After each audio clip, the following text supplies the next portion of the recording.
the United States of America and to the republic for which it stands, one nation under God, indivisible, with liberty and justice for all. We'll observe a moment of silence.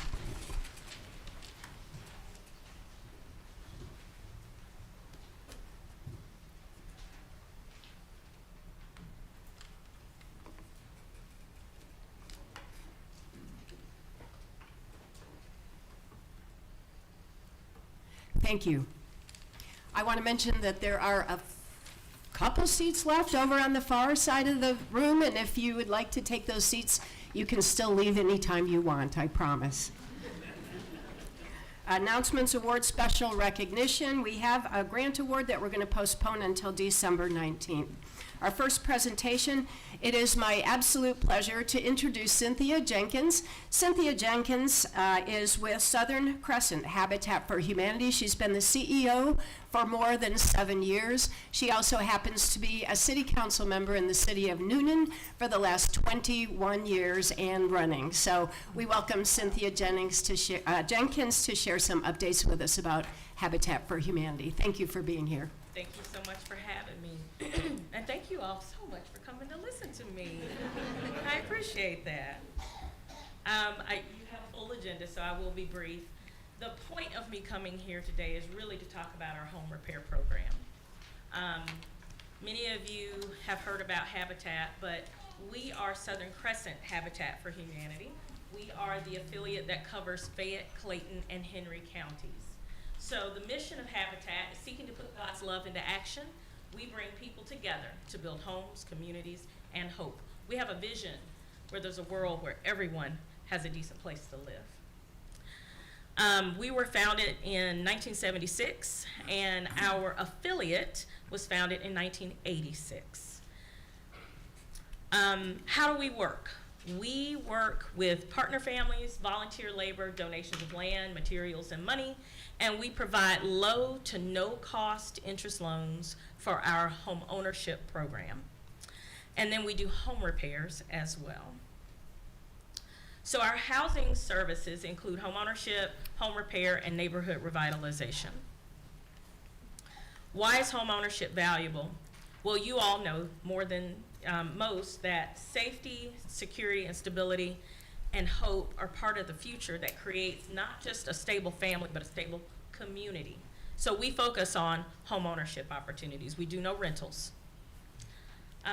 Benefits are reduction in crime, domestic violence rates, social stability, economic achievement, educational achievement, civic participation, health outcomes, and tax breaks for those homeowners. But some of the striking benefits are that there's a 25% increase in children's likelihood of finishing high school, 16% more likely to graduate from college, 30% improvements in math and reading test scores, and they're 59% more likely to own their homes. This is the effect on children who purchase, whose families purchase homes through Habitat. We have a lot of needs. They cannot have already owned a home in 3 years, but there's a lot of people living in overcrowded situations, substandard conditions, and are cost burden. That means they're paying more than 30% of their income for housing. And this is our income chart. We have a sliding scale. This is all defined by HUD. So this is where we get our numbers from. We serve those who are making between 30 and 80% of the area median income. And it's a sliding scale. So for instance, a family of 4 can make up to $81,000 and some change. And they qualify for what we do. And who is that? Those are people like our service workers, our government workers, folks who are on our fire departments, who are working in our police departments, our teachers, our CNAs, those who are doing hospitality jobs at our hospitals. These are the folks who you need in your community, and we serve them. We also serve our senior population who are on limited income, fixed incomes. So home ownership for us is, it's not just building a home and selling it to someone who makes 30 to 80%, there is skin in the game. There's 250 hours of sweat equity, 50 hours of homeowner education. We use the Dave Ramsey Financial Peace University model so that we can teach people how to manage their households. There's a $3,000 down payment required, and they get to save that up over a year. So why does home repair, which is what I'm really here to talk about, matter? It ensures that people are living in safe, well-maintained homes, prevents families from being displaced, protects families' financial investment, and restores dignity and pride to not just that homeowner, but to the entire neighborhood. So what do? We do critical home repairs. We do have a Brush with Kindness and some other programs, but our critical home repairs are roofs. We replace those roofs. We replace major systems. We do interior and exterior upgrades, and we do accessibility upgrades. We have what they called at the National League of Cities, the silver tsunami is happening. It's the aging of America. You all know that very well. Your chamber is actually focusing on the aging of Fayette County. And so in order for people to live in their homes longer, they're going to need some of these adjustments like ramps, grab bars, ADA bathrooms. It provides safety and the ability for families to age in place longer in their homes.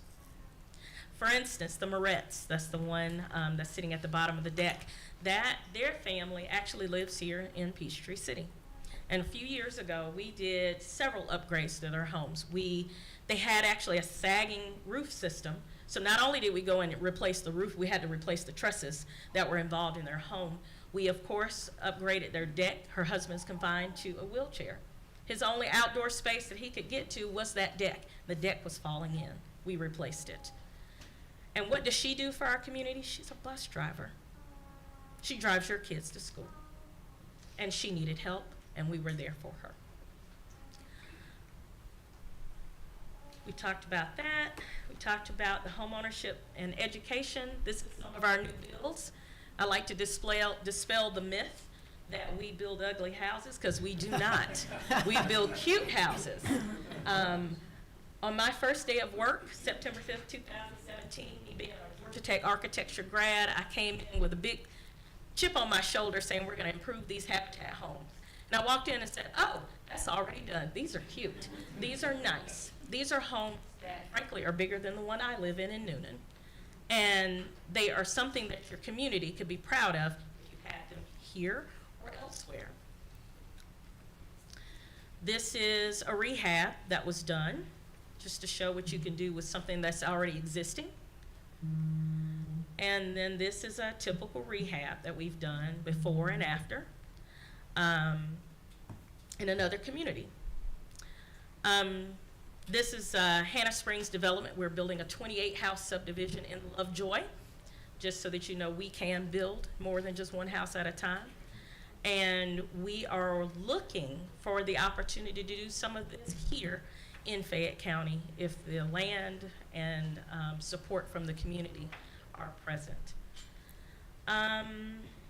This was a Marcia Pettigrew. She is a veteran, and she is a MARTA bus driver. This is her house. She became a first-time home buyer after serving in the Army.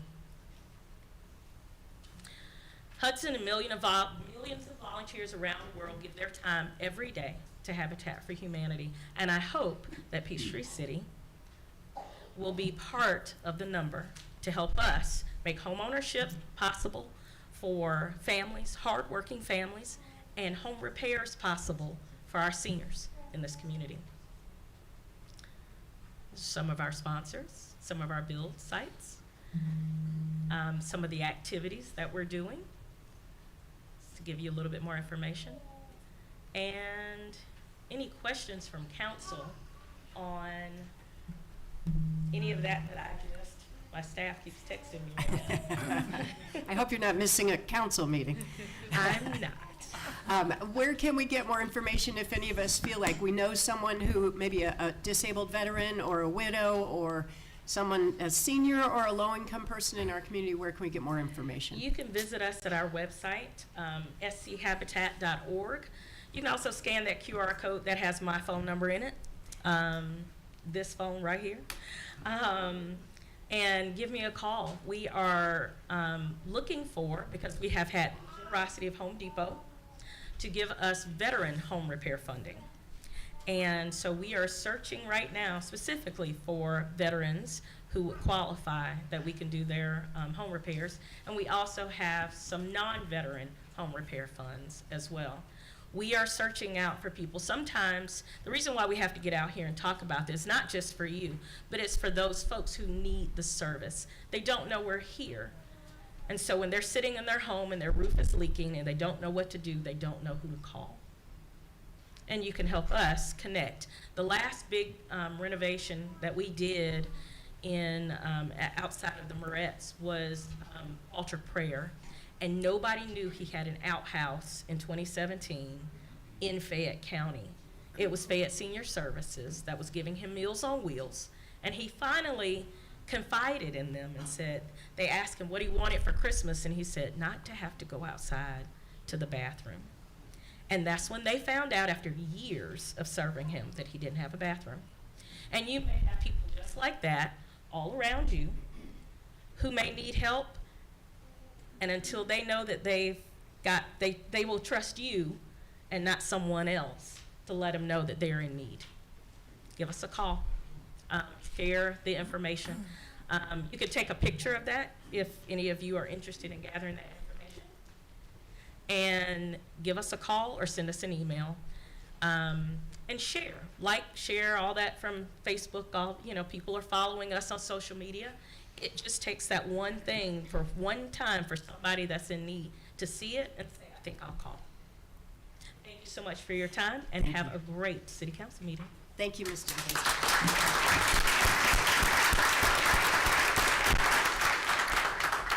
Our next presentation comes from our own Planning Commission. I welcome Scott Rittenauer and Kenneth Hamner. Scott is the Planning Commission Chair. Kenneth Hamner is the Planning Commission Co-Chair, and they will present on a potential UDO project. Thanks for coming in. Thank you. And you took a little bit of my opening, but just wanted to introduce myself. My name is Scott Rittenauer. I'm currently the chairman of the Planning Commission here in Peachtree City, and I am joined this evening by Vice Chair Kenneth Hamner. Mayor Leonard, members of City Council, we thank you for providing us the opportunity to be here this evening to present what we, as well as other members of the Planning Commission, believe will be a vital project for the future of our Peachtree City. Tonight, we will present proposals for the improvement of development regulations and their impact on growth, revitalization, village focus, and overall community well-being.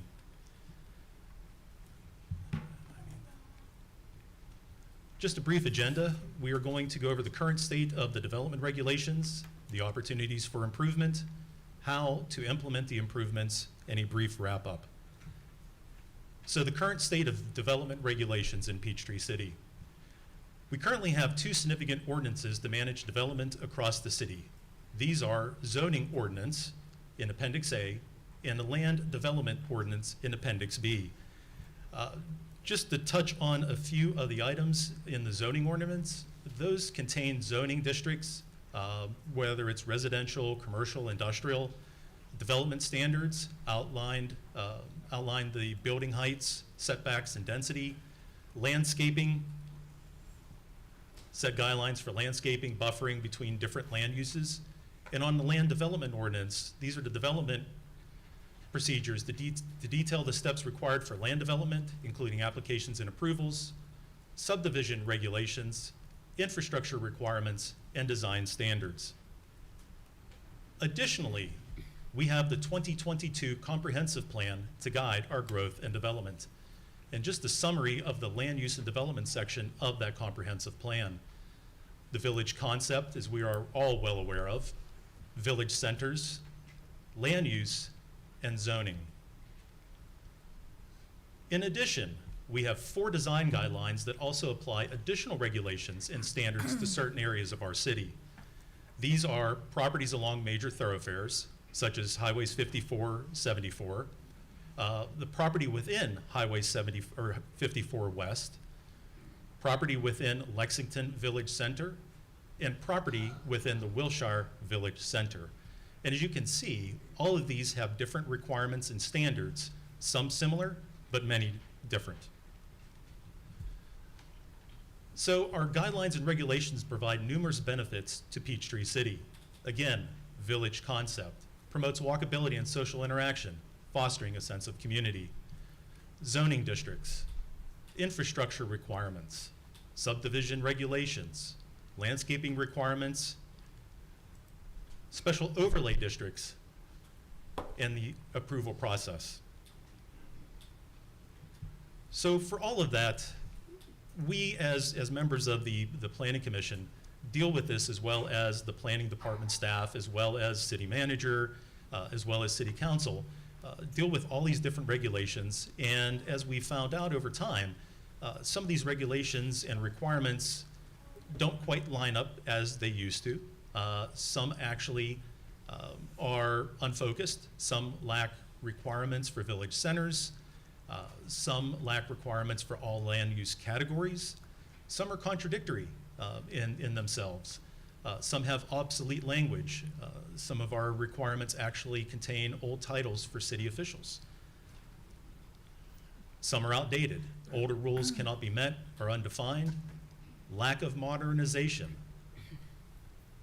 Potential for uniformity. Administrative burden, and lack of defined consequences for developers. And just to touch on that, what that means is that you probably have seen both West Park as well as the Governor's Square with new paint jobs. Very, very bright white. But those were actually done without coming in front of the Planning Commission. So just some examples of things that we had identified as requiring or needing improvement. This is the proverbial eye chart, but what this is these are issues that city staff in the planning department has identified over the years. And as you can see, there's actually 2 pages of these, where some of them have no conditions, some need to be removed, some need to be updated.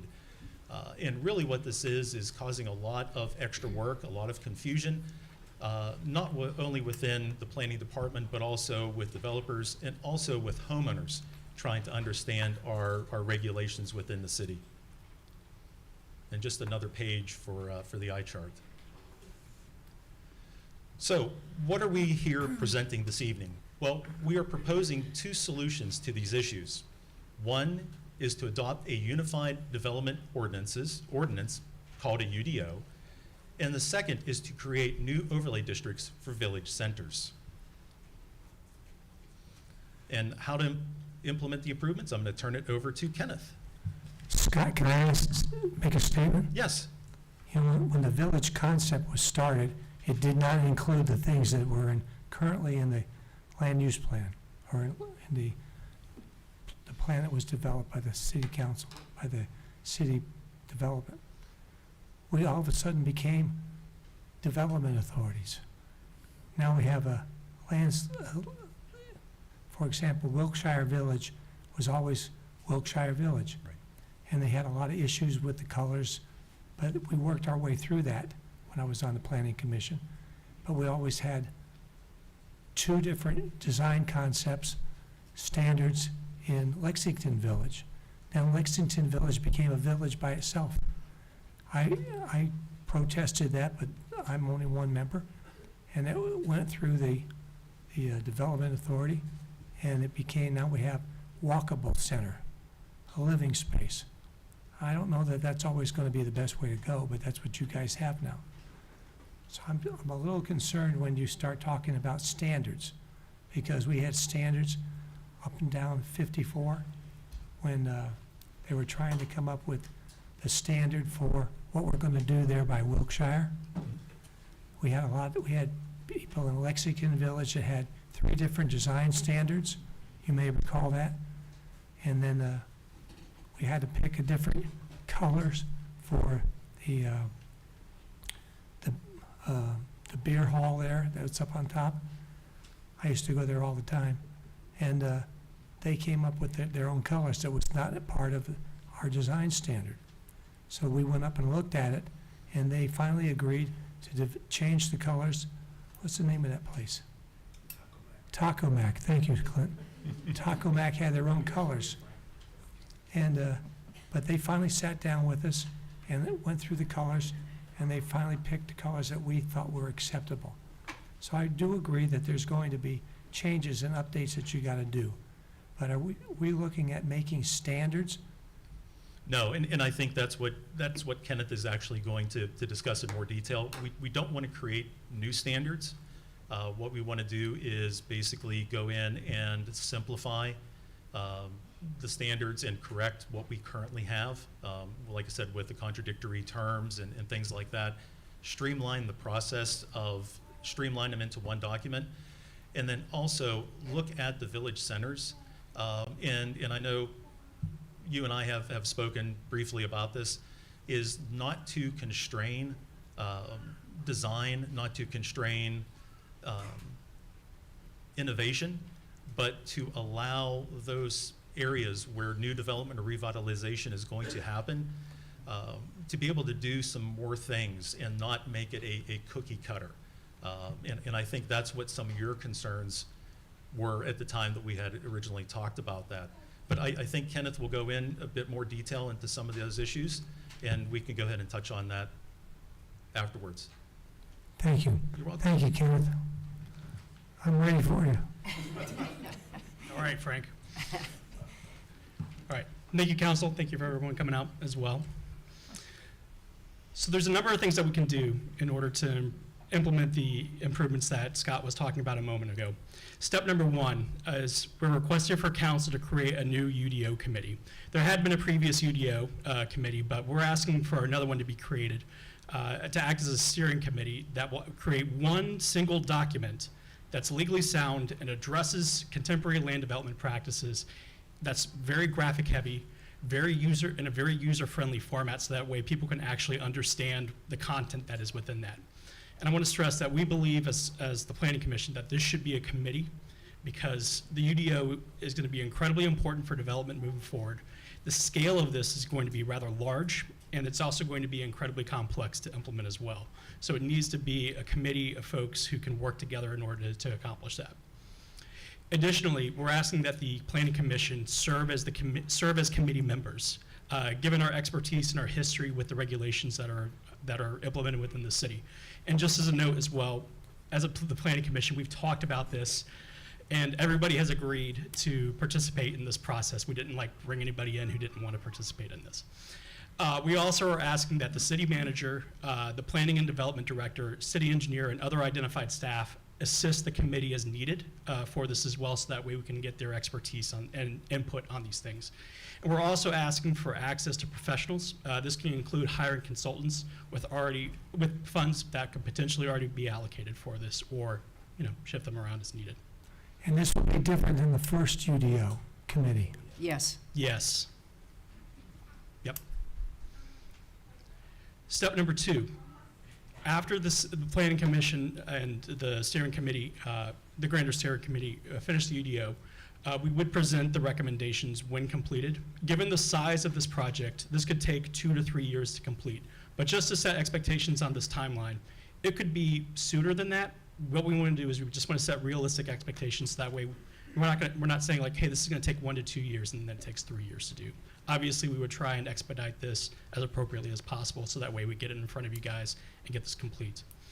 And then as well, once you have an opportunity to review it, the recommendations, ideally you would be approve or adjust as necessary those recommendations from there. Step number 3. So as Scott was mentioning earlier, we do have overlay districts already available for some village centers, but there's other ones that are currently lacking right now.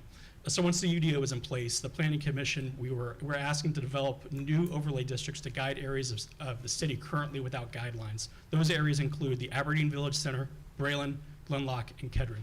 And Mr. Rosadio, just to address what your concern earlier, this is not to make cookie cutter village centers on this. Again, these are to help provide guidelines in terms of what, as a city, we would like to see from these things. For example, we're not going to be dictating you have to use these type of lights. The idea, or a certain sort of structure within that. Like, we'll give guidelines on it, but there's still interpretation in terms of what can be implemented within that. But as long as it meets the guidelines and the direction that we have, that's the idea behind this. When I was working for Fulton County Schools, and we developed the standards for the school system, and it got really out of hand. Not quite as bad as the last UDO committee, but if you had a sidewalk in front of your house, you had to put a sidewalk in a specific kind of sidewalk, certain lights going down the street. It got to be very, very tedious and very difficult for the homeowners to know what to do. Yes. I hope we're not going to be getting into the details like that. Those examples that you said right there is absolutely not what we want to do on this. Again, we don't want to say, here's the sidewalk that you have to use, here's the light bulb you have to use, et cetera. The idea behind this is, again, we're providing direction in terms of like what we would want to see out of the sidewalk, or what we'd want to see out of the lights on that, and then give flexibility in order to serve those guidelines from there. Okay, thank you. Is it on now? There you go. It's on now. Okay, thank you. I like what you're saying so far, and now a couple quick questions, and you hopefully will cover these in a little more detail. The overlays that you're planning on doing for Aberdeen, Braylon, Glenlock, and Kedron will have, number one, some input from the citizens in those communities, potentially?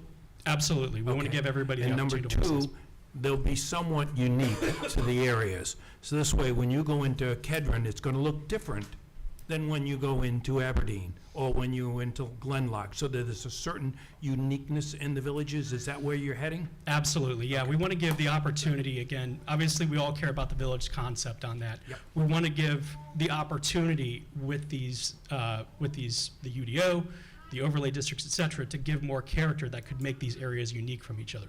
Again, not in a cookie cutter manner, but in a directional manner that ultimately, that as a city with citizen input incorporated into that we would all agree and want to see out of our city.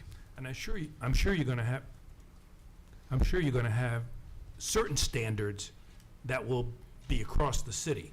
Absolutely. As opposed to the uniqueness of the overlay district on top of each of those. There'll be commonalities between all of those areas, Right. but really trying to pull the villages back as villages, and, whether that be signage specific, whether that be something a little bit different between all the villages, so that people know, again, that they're in the villages, I think is an important part of this. It's not the primary part, but it's an important part of it. Another way to think of this as well, we have a very pretty graphic coming up that I made with clip art, is think of that the UDO is going to be that commonality amongst the city and amongst the village centers on that. And that's, again, to establish, zoning regulations that are already in place and organized in a better fashion, additional planning ordinances, parking, things like that, making sure that we have rules that are going to be universal, that are appropriate for that. And again, not in a cookie cutter manner from that. But then again, the overlays will then add the character to encourage that we can directionally give developers for that in order to encourage character across the city. It's going to be for both developers and redevelopers in some of our areas that do need some redevelopment. Did I hear that right? Yes, sir. And is my microphone on? Absolutely. I can hear you. Good. One more Just comment. my Scott. ears. When you guys got started, you may remember that the different sections of the city had design standards. There was a design standard for Lexington Village. There was one for Wilshire Village. And when we got up to an overall, what you're calling an overlay district, the overlay district was up at the top of the hill, where now we have,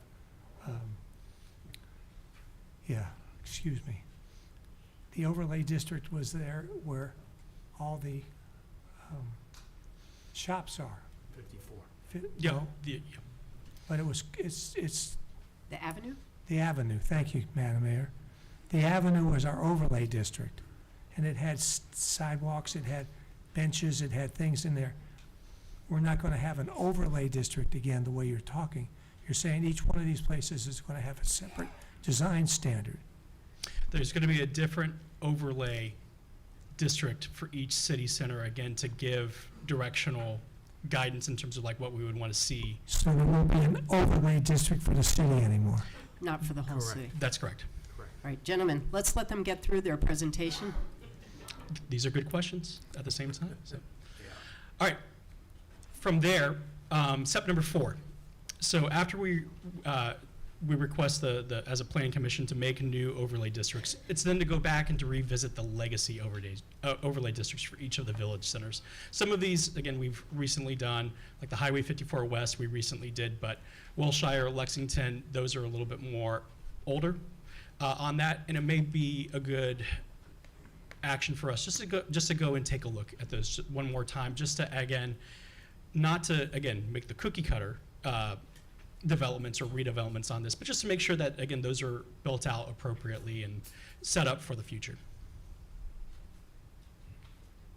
So just to wrap things up, I know we've talked a lot of details, and this is a pretty wonky presentation as well. So overall, moving forward with these solutions can be incredibly beneficial to Peachtree City. I'm not going to go through each one of these example benefits on here, but using the UDO does provide things in terms of focusing our approach for zoning and for development, fixing contradictory statements, promoting modernization, and then as well there's benefits for creating the new overlay districts for village centers. Again, giving, as Councilman Holland was asking earlier, we want to give each village center its own unique identity, reduce uniformity, and also define consequences for rogue developers.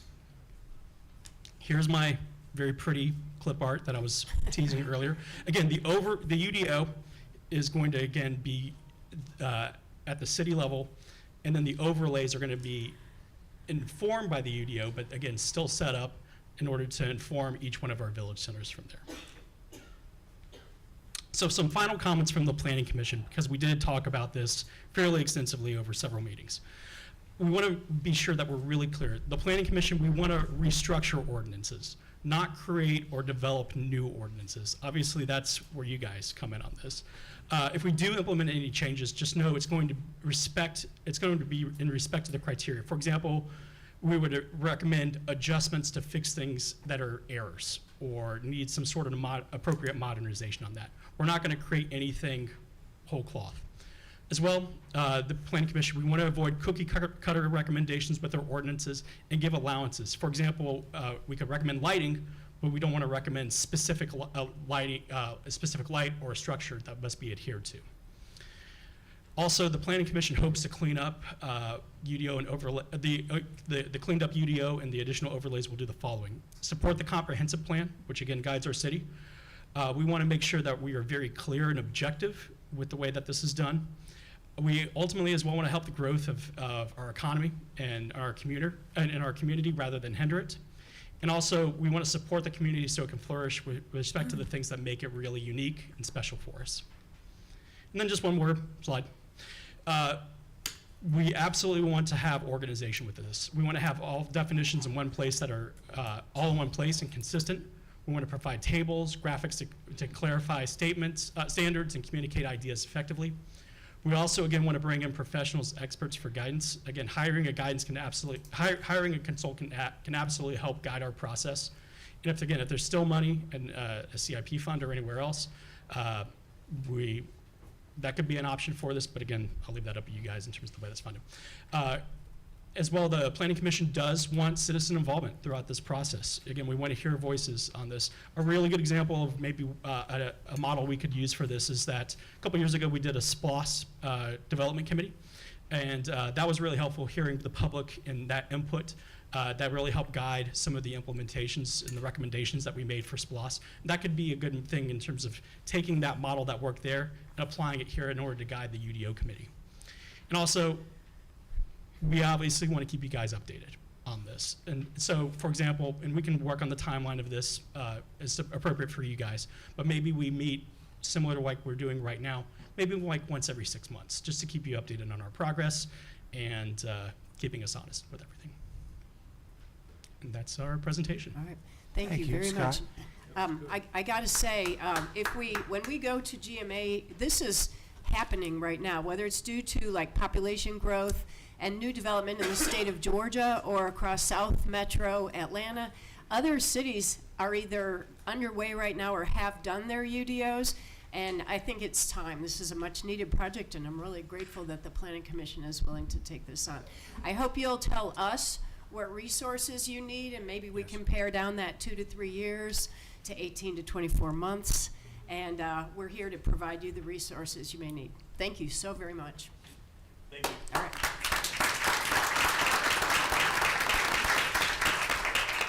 Public Thank you, com- Scott. Yeah. I always tell Scott, if this whole planning commission thing doesn't work out, he's got a great career in radio. And it wasn't as bad as I thought it was going to be, Scott. Do we have any public comments this evening? We do. We currently have 20 speakers signed up to speak. Council, that's 1.5 minutes per speaker. What do you want to do?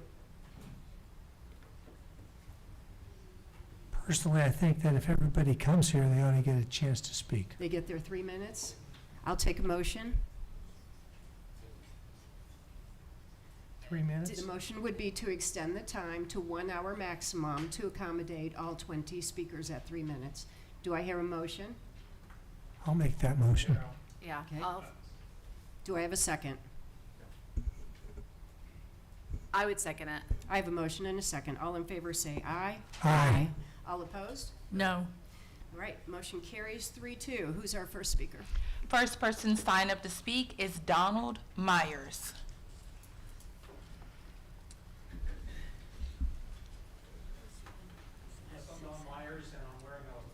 Wearing a white shirt, so I'm against opening Crabapple Lane as a shortcut.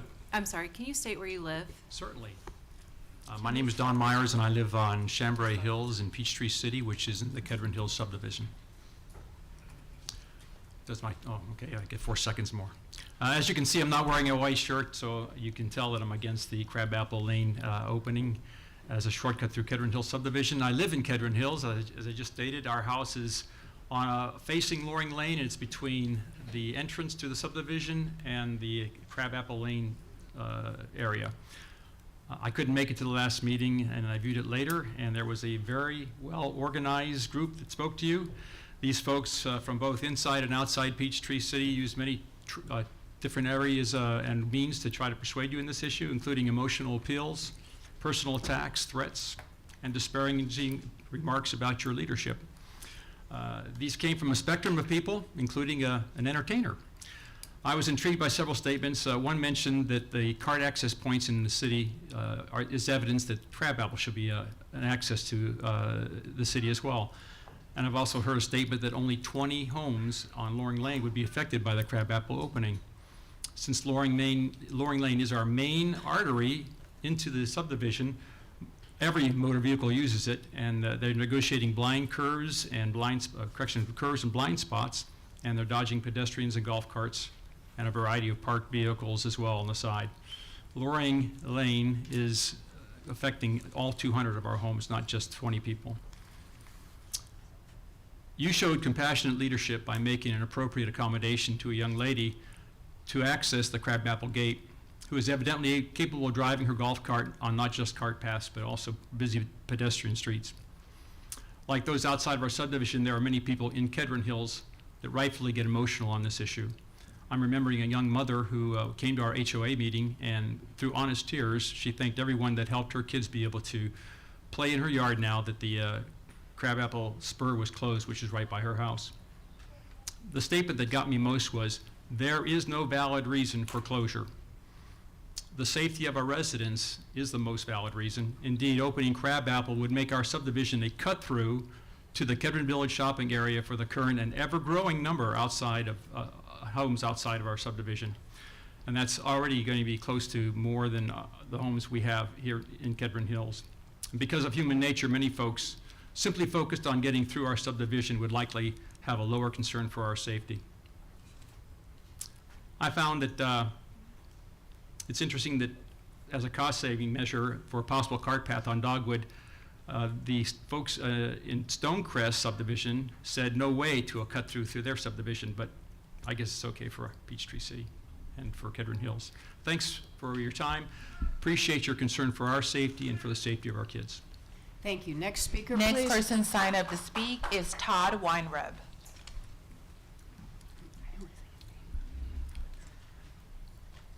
Good evening, everybody. How we doing? I'm really excited to be here today. Could you tell us what neighborhood you live Name in? and address, please. Thank you. Todd Weinreb. I live in the Kedron Hills neighborhood. Met about a month ago with the Hefflers, and we had some great brainstorming. We kind of came up with some ideas of maybe how we can make access a little bit easier for their daughter. And I said I would do my part, and I would look into some stuff. And as most of you know, I've spoken probably with all of you as far as getting an electric gate put in there. And then they would use their resources to talk to other friends, and if they're willing to come out here, I'm sure they're willing to donate money so they could come up in front of council and say, hey, we're also got some skin in the game here, okay, and here's what we can do. So while we give easier access to their daughter, while maybe a new path is being built the appropriate way, which is not coming through a neighborhood. And we have power down there, so we can put a gate in. Like I told you all before, I'd be willing to do it myself. I'd put it in, that's no problem. While that cart path is being built for the other folks to go around the correct means of not coming through a neighborhood with all that growth coming in. So with all the people here, it's got to be about $50,000, I think, doesn't it? At least, right, that they're coming to. So I'm excited to hear what everybody has to say as far as the plan to do that. So that's all I got. Thank you. Thank you. Next speaker, please. Next person signed up to speak is Ned Colgrove. Yes, sir. Evening. I'm Ned Colgrove. I'm also not wearing the right color, I guess, for the team tonight. So I'm a resident of Kedron Hills, 602 Kimsey Court. In June, I was here and spoke about the Crabapple Gate as a father with our young children, 3 under 3.5, and the amount of time that we spend on Loring Lane to and from the playground. And I'm pleased that my wife that evening, who was here, who was 8 months pregnant, has given birth to a healthy baby girl. So we continue to use that family as a playground as a family, including through last night. But tonight I'm more here really as a concerned resident and taxpayer on this matter, and I'm actually going to take a little bit of a different angle because, you know, observing a lot of the outside discussion, and this is where we should be doing it. This is healthy, right? This is the place to do it. But in observing a lot of the outside discussion, it seems that everybody wants to make this issue about Kedron Hills and Kedron Hills neighborhood and the Kedron Hills residents. But honestly, what I can't figure out is why is it our neighborhood's role here or responsibility to connect these two municipalities? Right? I think you've heard folks make the case for why they want a connection, right, between the town of Tyrone and Peachtree City. But I haven't heard anybody make it clear why that connection needs to be down the streets of our neighborhood. I mean, there's a reason Peachtree City 65 years works, right? There's a reason why it works. It's thoughtfully designed, it's purpose-built through the paths. There are a million decisions that go into building a thoughtfully designed path city that works. So if Peachtree City truly believes that it's in its strategic interest, which I leave to your calculation, and the town of Tyrone wants to also connect via golf cart path, then I believe the two municipalities should work with the county and come up with a plan to bring that traffic into the golf cart path system when it's in your budget years and make that plan a reality. And I think that road at one point probably served a purpose in another day and time, and I don't think that's feasible today with the growth that's taken place. And I think it's important that we keep in mind, right, that advocating, those of us in Kedron Hills who are advocating for that gate remain closed, that means you realize we also can't get out that way either, right? So the morning I drove my pregnant wife to give birth at the hospital, we would have loved to have gone out that back way and gone on down to the hospital. There are days we'd love to, right? But we all make trade-offs in life. And we believe on whole, right, that keeping that gate in place is the right decision. And I get it, right? There are friends in Tyrone, and I think we're listening to hear their concerns and be neighborly. But again, at the end of the day, we have to remember we all make choices. And if they decided to live in a community, I go back to my theme, that is not a golf cart community, not a golf cart design community. If life on the path is their primary incentive, there's a town right here that they're welcome to live in.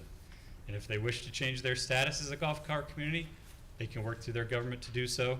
But they won't be voting the next time that this council and this mayor are up for election, but we will be. Thank you. Your time has expired. Thank you. Next speaker? Next person signed up to speak is Blake Hayes.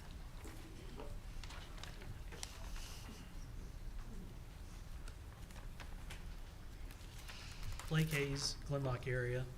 I'm also here to speak about the Crabapple Lane. I guess I'm wearing the wrong color as well. I don't even really know what the colors are, but whatever. I think that the Crabapple Lane should be opened, actually, on the basis, one, of neighborliness, as well as the fact that, it's a public transportation connection. And so the equivalent to me would be, obviously there are some state roads which are GDOT leaving out of Peachtree City, but the equivalent to me would be going to Sonoya on Rockaway Road. That's not a state road. So, what if a week from now, Sonoya decides, you know what, we really like our little small town vibe. We have all these people coming from Peachtree City to our shops. It's crowded. It's a safety risk to have all these vehicles from Peachtree City, so we're closing Rockaway Road. I mean, that's the equivalent of it. Breaking a connection to another municipality. Of course, that obviously is more in line with automobiles than it is golf carts, because you don't have golf cart access to Sonoya directly on Rockaway Road. But that is the equivalent.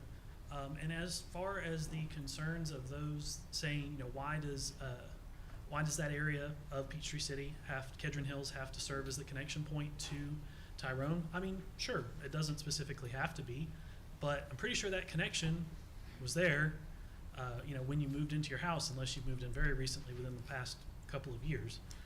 That connection's been there for a while. So it's something that you would have known, and the same way that you could say, if Tyrone wants to be a golf cart community, they can become a golf cart community. You could say, if you want to live somewhere that doesn't have a connection to the municipality next to you by a golf cart path, you could have picked somewhere else to live. That fact was known, and you moved to it. So that's my thoughts on the issue, and no point to use another minute. So thank you. Thank you, Blake. Thank you. Next speaker? Joan Brennan.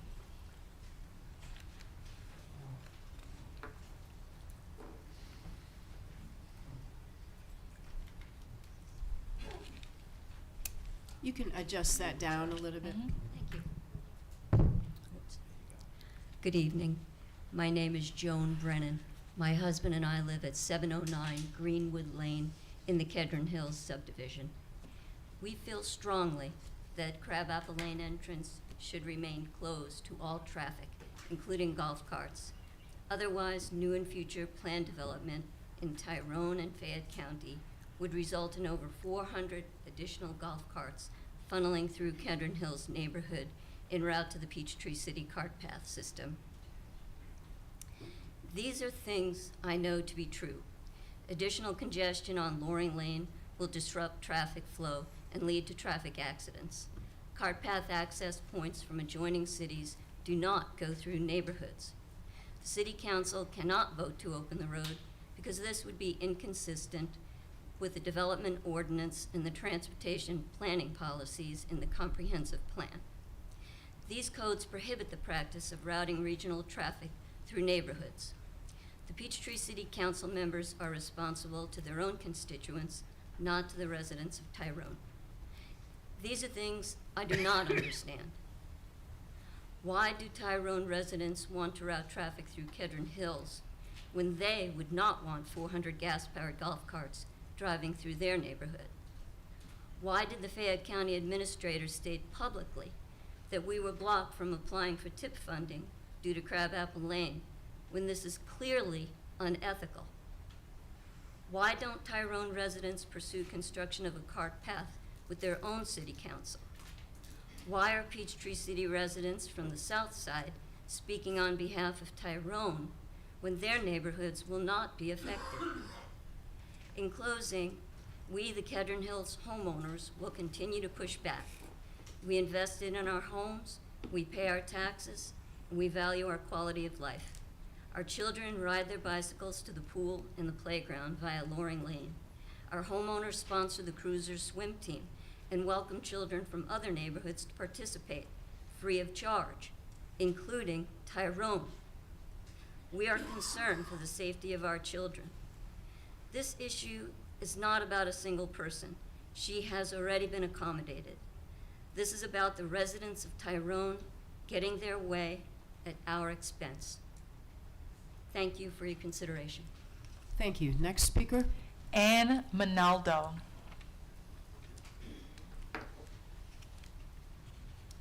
Good evening, everyone. My name is Ann Minaldo, and I live in Plantera in Peachtree City. And I came to speak on a different issue. I didn't realize I was going to interrupt a lot of people speaking tonight. It's very refreshing. But I've lived here about 3 years, and so I have just now I've become accustomed with Peachtree City, and I know how to avoid the deer and wave at my neighbors, and I'm even learning how to drive a golf cart. And I've learned to love this city, and so I've started attending lots of meetings because I want to become more involved and know what's going on and learn to to contribute also. And on that note, I just really quickly want to thank you all for the wonderful celebration we had of our veterans out there. I thought we honored veterans and our community with what was portrayed that day, and I encourage everyone to attend next year if you missed it. One of the things, though, that does make me wince when I come to these meetings, different meetings, public meetings, is something that happens in it seems like to be a general thing, and that is when we start our meetings and we proudly pledge the flag, but then we are called to have a moment of silence or a moment of reflection. And I was reading this week, and that's where I felt called to come here. I was reading in one of my favorite books, and in a quiet time, and it said, "But seek the welfare of the city where I have sent you." And I feel like God just moved me here. "And pray to the Lord in its behalf, for in its welfare you will find your welfare." And I just wanted to make an appeal for everyone to consider. I was signing up to make a public comment, and then they said, "Shh, be quiet." And then I noticed there was an invocation, and I said, "Oh, the meeting start? Is there an invocation? Well, maybe I don't need to speak." And then I realized when I sat down that that was before the meeting. And I just wanted to make an appeal that we return again to starting our meetings with calling upon the wisdom of God and asking for his protection and for his guidance in all we do. I'm reminded of, as a retired teacher, of the Columbine tragedy, and it was one of our first big tragedies. I think all of us are old enough to have had that branded on our memories. And I remember when everybody was leaving tributes and candles and prayers, the next day somebody put up a sign and said, "Where was God when all this was going on?" And it was sort of a quiet, quiet time that day. And the next day there was another sign standing right next to it, and it said, "Well, I used to be here, but you kicked me out." And I think it was really hit me hard that, in everything that we do, and we've got so many important issues to consider, that we should make God unabashedly part of our meetings. I asked some people, and they said, "Well, we don't want to offend anybody." So I would suggest that we would say that the one we're most offending is the most important of all. We're asking God to just sort of step aside and be quiet on the side so we don't offend anyone. But I would suggest that maybe we can just offer either a moment of silence or an invocation and actually ask God for his guidance in all we do. Thank you very much for hearing me. I'm trying to hurry up before it runs out of time. Thank you. Thank you. Next speaker. Now hold your applause, please. Next speaker, please. Shane Deverell. Good evening. Shane Deverell, Plantera Ridge. Thank you, Mayor. Thank you, Council, for your time. I had a chance to reflect on this because I had a chance to speak to you a couple months ago, and I was reminded of an earlier circumstance that involved one of the council members about golf cart path access. You all remember Gretchen, and she wanted to champion blocking the golf cart path along her house because part of her property line was on the golf cart path. She was also concerned about the number of people that were passing by the back of her house, which butts up against Lake Peachtree, and everybody likes to ride that cart path. Well, lo and behold, I see all these poster signs that save the golf cart path. I go, what is going on? And I love to run that route. All of a sudden, I tripped over one of the speed bumps. And I guess in the course of this, she did not get everything she wanted. She resigned from the council in protest and moved from Peachtree City. I don't know the whole ins and outs. That's right. But as you look at this Crabapple Lane, this has metastasized. You have had an awful lot of great ideas to fix this.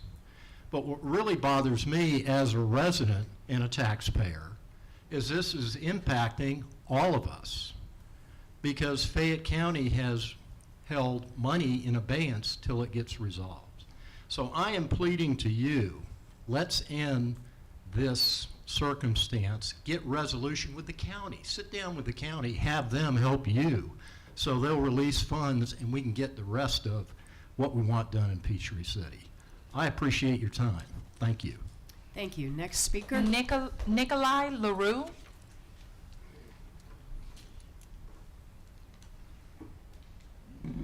Good evening. My name is Nicholas LaRue, and I live in Fairfield subdivision off Wisdom Road. Growing up, I lived in several neighborhoods in Peachtree City, including Stony Brook, Smoke Rise, and Kedron Hills. I freely traveled by golf cart between these neighborhoods and even visited friends in Tyrone without restriction. It frustrates and angers me that I can no longer do that because of the closure of Crabapple Lane. At McIntosh, I learned the purpose of government is to serve the betterment of all people in a community. Do you believe what you are doing is best for the entire city? Peachtree City was built on a foundation of connection. Our network of cart paths is more than a convenience. It's a core part of our identity. The closure of Crabapple Lane severs this connection, cutting off residents of Peachtree City from the neighbors in Tyrone and vice versa. It isolates communities that have long been intertwined, denies residents of the ability to fully enjoy the lifestyles our city promises, and damages the sense of community and collaboration that has always set Peachtree City apart. If we can't stay connected, then what are we really preserving? I assume you ran for office to bring positive change for the entire community. Yet from what I see, this decision has cost the city $1.7 million, alienated neighbors, strained relationships with county leaderships, and increased oppositions to this closure. Just look around tonight at the number of people wearing white shirts. That speaks volumes. Your job is to take a stand and do what is best for all of Peachtree City. Please vote to reopen Crabapple Lane and stop this madness. It's really that simple. Open the gate for the golf cart paths. Thank you. Thank you. Next speaker, please. Haley Iyer.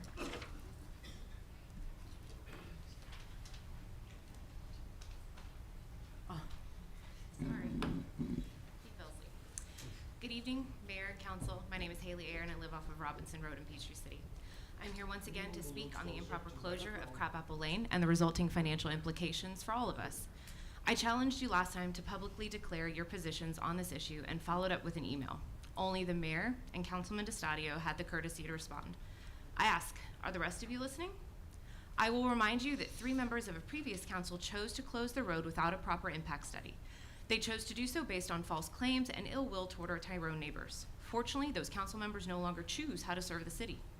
Everyone here knows that the 3 newest council members were not part of the initial closure. However, your continued refusal to open the road now makes you just as guilty of poor governance.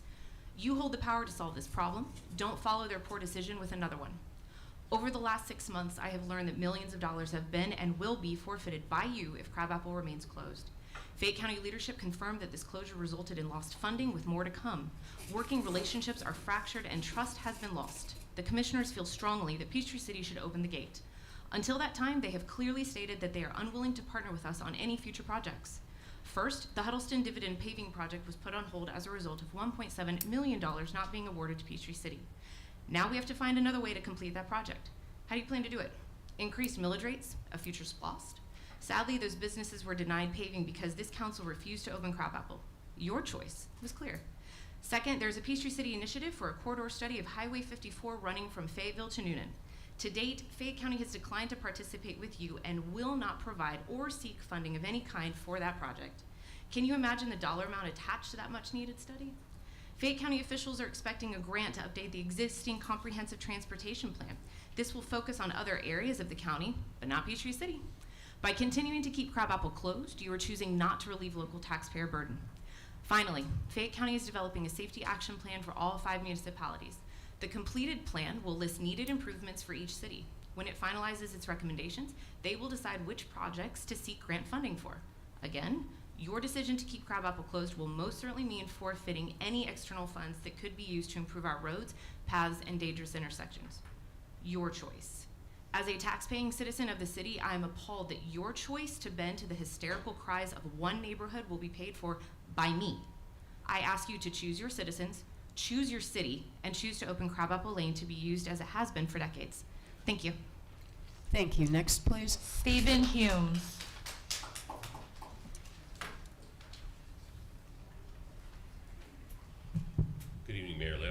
council members. My name is Stephen Humes, and I live on Robinson Road in the Braylon neighborhood. Did I just hear that right? If Crabapple stays closed, Fayette County says they won't sponsor us in federal or state grants anymore. That means Peachtree City will have to fund 100% of its own safety projects. That's millions of dollars. If you think about that, millions, all from our city budget. Or worse, we just ignore the safety issues entirely. Is that the choice of our city council? Keeping the roads closed, is that really worth it? We've discussed at length the alternate solutions for access, but none are on the table.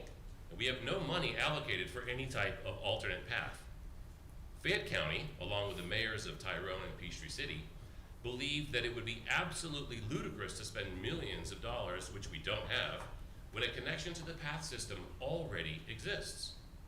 No guarantees from Dogwood Church, no guarantee that Peachtree City would not build another gate at World Drive. Fayette County leadership have confirmed that the Georgia DOT would never approve a path alongside Highway 74. It's too dangerous. This leaves the easy solution that has been offered for years on the table. Open the gate. If there are arguments to be heard about keeping it closed, let's do what Fayette County Administrator Steve Rapson suggests. I'll repeat that for those just listening in. Fayette County Administrator Steve Rapson suggests open the gate and collect the empirical data for a period of time. Use that data to show the necessity or not of closing the road. Collect the data and let the facts, the actual facts, tell the story. You do that, and guess what? Everything suddenly changes. We get Fayette County saying yes to our projects, grant money is back, Peachtree City is thriving. It's common sense. Open the gate and collect the data of who's driving in and out, and this all goes away. It's that easy. And let me tell you something else. This isn't about bullying. No one's trying to hurt Peachtree City. No one wants to punish anyone. This is consequences. Consequences for a bad decision made without the supporting data. But you can fix it. You can fix it tonight.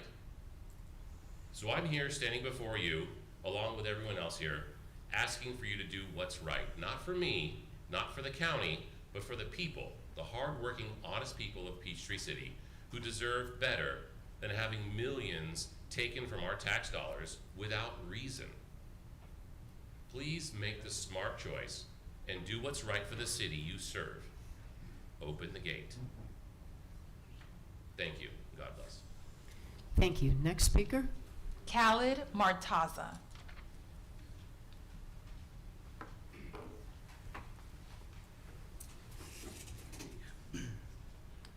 Good evening, City Council. My name is Khalid Murtaza, and I've lived in the Fairfield subdivision.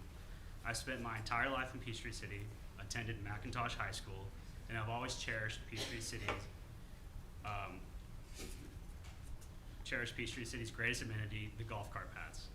Tonight, I'm here to ask you to reopen Crabapple Lane so that our friends in Tyrone can continue to enjoy these paths as well. Why would we, as a community, want to prevent others from accessing our beautiful city via golf carts? If they're willing to pay hundreds of dollars to use our path systems and contribute to its maintenance, shouldn't we welcome them with open arms? Thousands of golf carts flow freely in and out of Peachtree City every day, yet this single access point is the only one that sparks such controversy. In 2024, I would hope that we prioritize inclusivity and interconnectivity above all else. Trillet Studios and the new National Soccer Center are shining examples of why Peachtree City is such a desirable place to live. As our local community grows in both national prominence, we find ourselves increasingly in the spotlight. To enhance our city's reputation, we must embrace inclusivity and adopt a forward-thinking mindset. The closure of Crabapple Lane is a stark departure from that mindset. It represents a narrow, mean-spirited step backward from the very qualities that make Peachtree City so special. Every month, I hear compelling arguments in favor of reopening the gate. Only the 5 of you have the power to resolve this issue and put us back on the right path. Please open the gate and help us move forward together. Thank you. Thank you. Next speaker. Lauren Toring.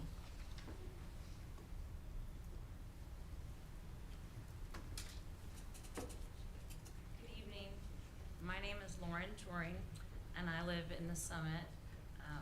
I grew up in Peachtree City and have taught in Peachtree City for most of my 23 years as an educator. After living in Tyrone for a little over 18 years, my family and I moved to Peachtree City 2 years ago to be closer to Oak Grove Elementary in the Stars Mill School District, where my children go to school. When I started teaching at Oak Grove many years ago, I met the Holfer family as Holly and I taught together. My husband and I have 3 children. Our oldest child, who is also named Lily, is medically fragile and has unique learning and social needs. As parents, my husband and I feel it is our job to raise our 3 children to be independent, contributing members of society.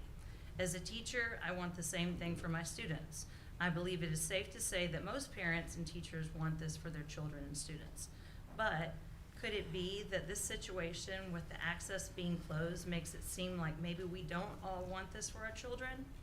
While living in Tyrone for 18 years, I love watching the town grow and change. During our time there, we saw the town build and embrace the path system and golf carts. Having golf cart paths connecting the towns of Tyrone and Peachtree City is a good thing. It unites our communities and allows us to share resources. It allows the citizens of these 2 communities to be independent members of society. Or does it? Closing Crabapple Lane makes access cumbersome. It creates an unnecessary barrier or an added layer of difficulty that impacts the citizens of these communities, especially citizens like Lily Holfer and my Lily Touring, ultimately making it more difficult for them to be independent members of society. I challenge you as council members to think about what you want for your children. Like I mentioned earlier, I bet your wants are similar to mine. You want your children to be independent, contributing members of society. You want your citizens to be independent, contributing members of society. I'm hoping you want all humans to be as independent as possible so that they can be contributing members of society.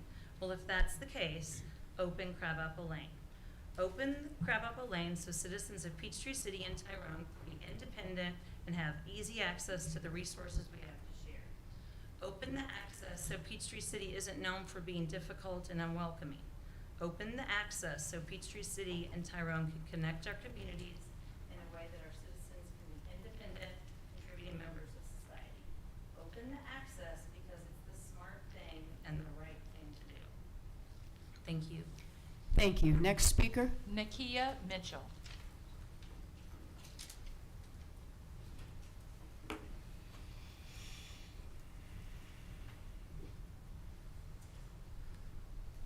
Good evening. My name is Nakia Mitchell, and I'm a proud Fayette County resident and the owner of Next Home Matchmakers, located at 210 Trillet Parkway. In 2017, when my husband and I decided to move away from the hustle and bustle of Atlanta, we explored different parts of the metro area and fell in love with Fayette County. I was particularly drawn to Peachtree City because of its welcoming atmosphere, great shopping, and the iconic golf cart paths, which really makes life unique here. My husband, however, found Peachtree City a little bit overcrowded, so we compromised and settled in Lakeside on Red Wine, where we currently live. What stood out to me most about Peachtree City was its sense of community and accessibility, the values that inspired me to open my brokerage in Trillet. So when I heard about the controversy surrounding the Crabapple Lane closure, I became curious and decided to look deeper into it.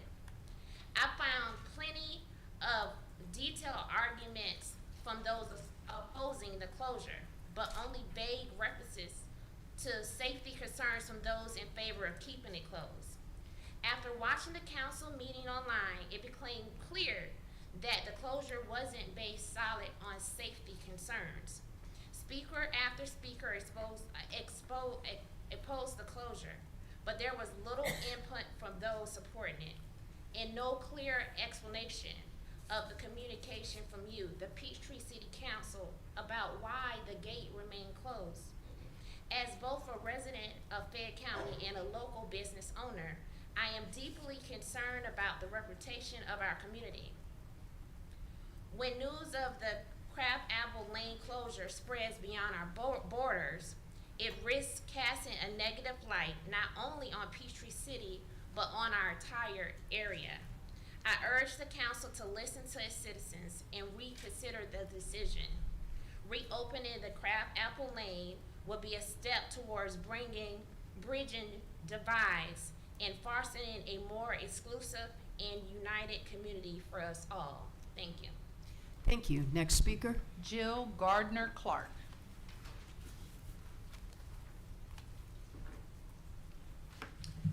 Good evening, Mayor and City Councilman. Lily?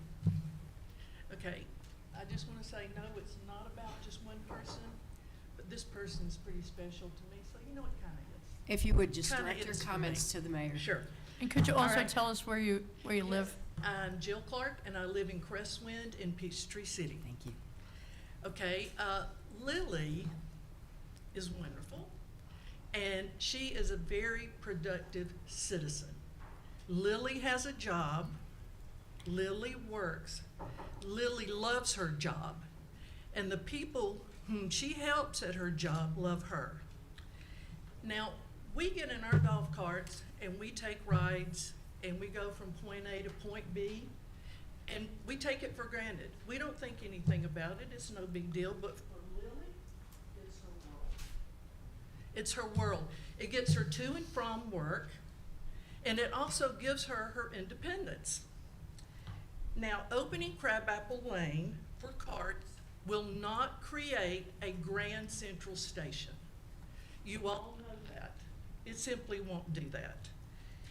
And I just don't want you all to be intimidated by just a few people who don't want anyone from Tyrone riding through their neighborhood. It's not going to create the logjam that they're all trying to convince you that it will. Now, that road and that golf cart path has been open for years, until it wasn't. And as far as I know, it wasn't closed because of any reported safety issues, any accidents, deaths. I don't know of any. It was just arbitrarily closed. And we really, all of us know why. We know why. Yeah, we do. Okay, so, and I read an article that one of the residents said, we're gonna keep Lily safe by keeping it closed. And I thought, what? You know, that was patronizing for one thing and a non-starter. So that's not the reasoning at all why it's closed. So we need one more vote to open that. And I just please want you to vote with your heart, your conscience, and I know you'll do the right thing. You're good people. So please, please do that. Thank you. Thank you. Next speaker. Amoy Ward.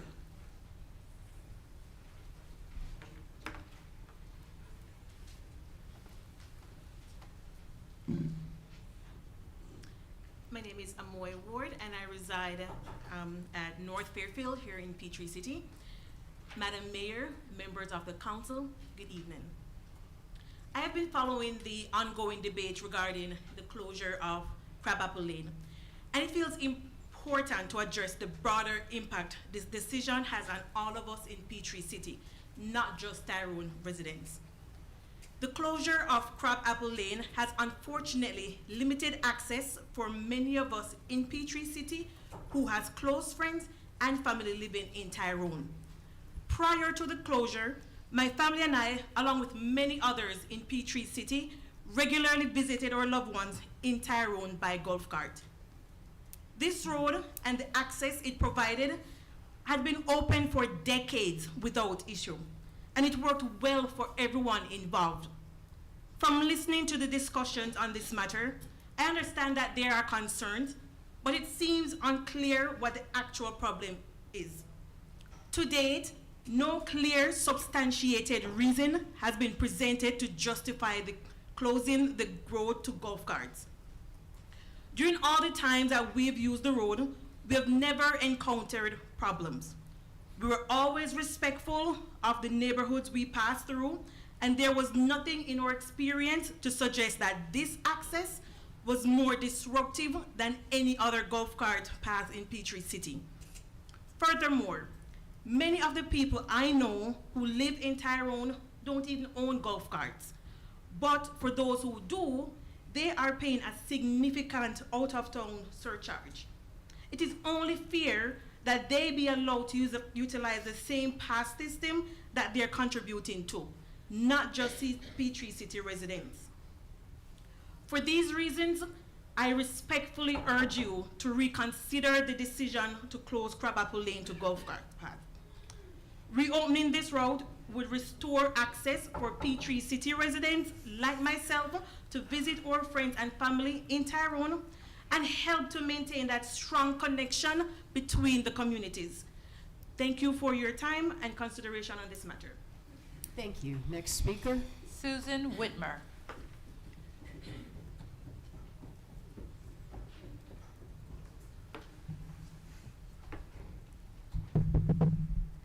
Good evening. Thank you for the opportunity to speak. My name is Susan Whitmer. I live in Bradford Estates.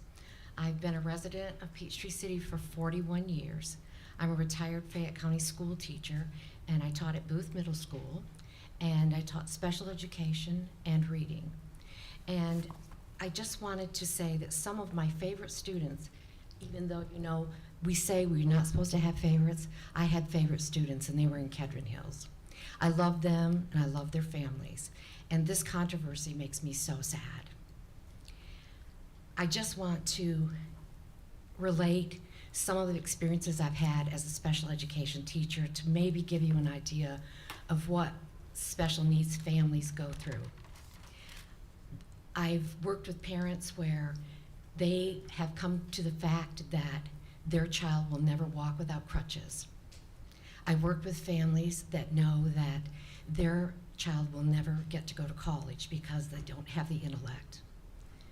I've worked with families, probably the hardest, where they have to realize the fact that their child will never ever be able to live independently.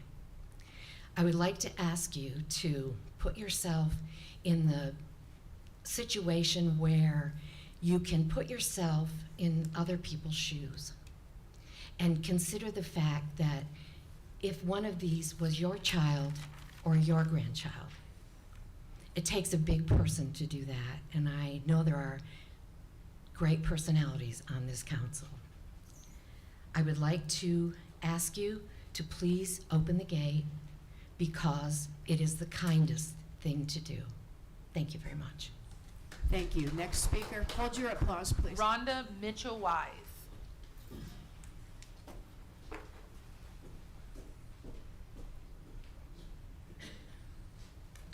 Good evening, Mayor and City Council. My name is Rhonda Wise, and I have come here tonight all the way from Henry County to speak on an issue that is important to me. Yes, a position you currently support has ramifications far and wide beyond the borders of Peachtree City. I am here because my daughter, Kaja, told me about an issue that is negatively impacting her college roommate, Lily. I reached out to the family to better understand their trials and tribulations regarding Lily's challenging access to the infamous Crabapple Lane gate. I was appalled to discover the pointless disregard not only to Lily, but to others in the community who have been shut out from golf cart access after decades of use with no compelling reason. While it takes no more than a 15-minute cart ride for Lily to get to her job at Kroger, did you know that she regularly departs an hour before a shift just to be sure she can negotiate the difficult locks and chains on the gate? Life is hard for someone on the spectrum. So why are you satisfied with these outrageously inadequate accommodations for Lily? Do you think parents on the south side of Peachtree City would accept this solution if you made every student open a locked gate to get to their school every day? Like Lily, my daughter, Kaja, is also on the autism spectrum. But unlike Lily, my daughter is able to live a relatively normal life without many limitations other than others on the spectrum face. My daughter's disabilities have delayed some milestones, but she has recently been able to start driving and begin a career in education. My husband and I work so hard to ensure that she has as much autonomy as possible. That is why this situation is so hard for us. The closing of Crabapple Lane feels like an attack on Lily, and an attack on Lily feels like an attack on all of us? How dare you? How dare you play petty HOA politics that threatens this child's autonomy? How dare you limit her ability to live her life to the fullest? How dare you show this child, not show this child the compassion such a sweet spirit deserves? I ask you to please reconsider this and open the gate. Thank you. Thank you. Next speaker. Chaslin Yu.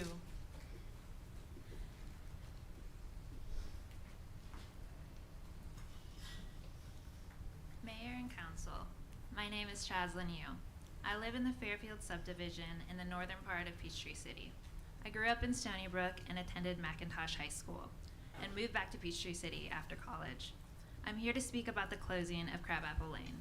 As a young adult, I'm very disappointed that my role models and elected city leaders are behaving in a manner that demonstrates hate and exclusivity. Your lack of action in solving this problem makes me think that you are embarrassed by your own behavior and that you also believe this closure to be wrong. If you cannot publicly stand by your decision to keep the road closed, then you should do what is ethical and open the gate, at least to golf carts. Have you noticed that no one from any other community in Peachtree City has stepped forward in support of this closure? Other than a few in Kedron Hills who desire to shut neighboring communities out, no one else supports this. You have heard from a multitude of people in all parts of Peachtree City asking that you open the road to golf carts. Now you are hearing from residents of neighboring towns within the county. Fayette County Board of Commissioners have made it clear that they want the road reopened. This controversy has gone on way too long. The embarrassment is now spreading beyond Fayette County. Do you not realize that the reputation of Peachtree City itself is at stake? This has become a joke on the internet. No other neighborhood in our entire community is allowed the privilege of denying access to others on golf carts. In fact, there are many people like me who are very upset that you continue to allow this issue to divide our city. You may not realize it, but the young adults in our community are watching your actions. Please open Crabapple Lane to golf cart traffic. Thank you. Thank you. Next speaker. Jeff Angelo.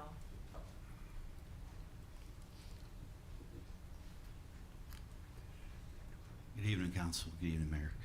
Jeff Angelo, Muirfield Subdivision, Peachtree City. I had a slew of things to say here, and they're probably pretty salty. You know, I always anchor the group here wearing white, but I'm kind of tired of that. I will read the last sentence that I had on here first, and maybe we'll have a few other points, but this was a quote from Madam Mayor in a recent article. As we can already see, the consequences of failing to partner and work together in good faith are costing our citizens, all Peachtree City citizens, dearly. And that's a quote from Madam Mayor.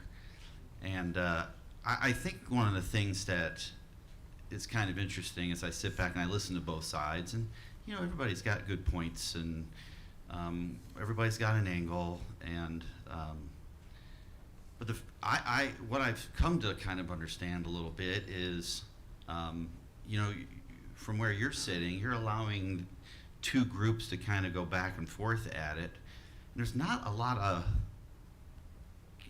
communication from many of you up there, and I feel like almost you get that wall that separates you and me. That's kind of a shield for you, and you don't have to respond, and you don't have to answer questions, and you don't have to email anybody back, because that is what you believe you've been afforded. But I can promise you that I know this is going on, how many years, Evan? 4 years? 3 years? This is going on now for 3 years, right? And I don't think either side's going away. I don't think that, you know, I think everybody's gonna be pretty persistent in this. And yeah, there's other issues like the money that Fayette County Commissioners not giving us and that kind of thing. And that's gonna have its own ramifications at some point, you know.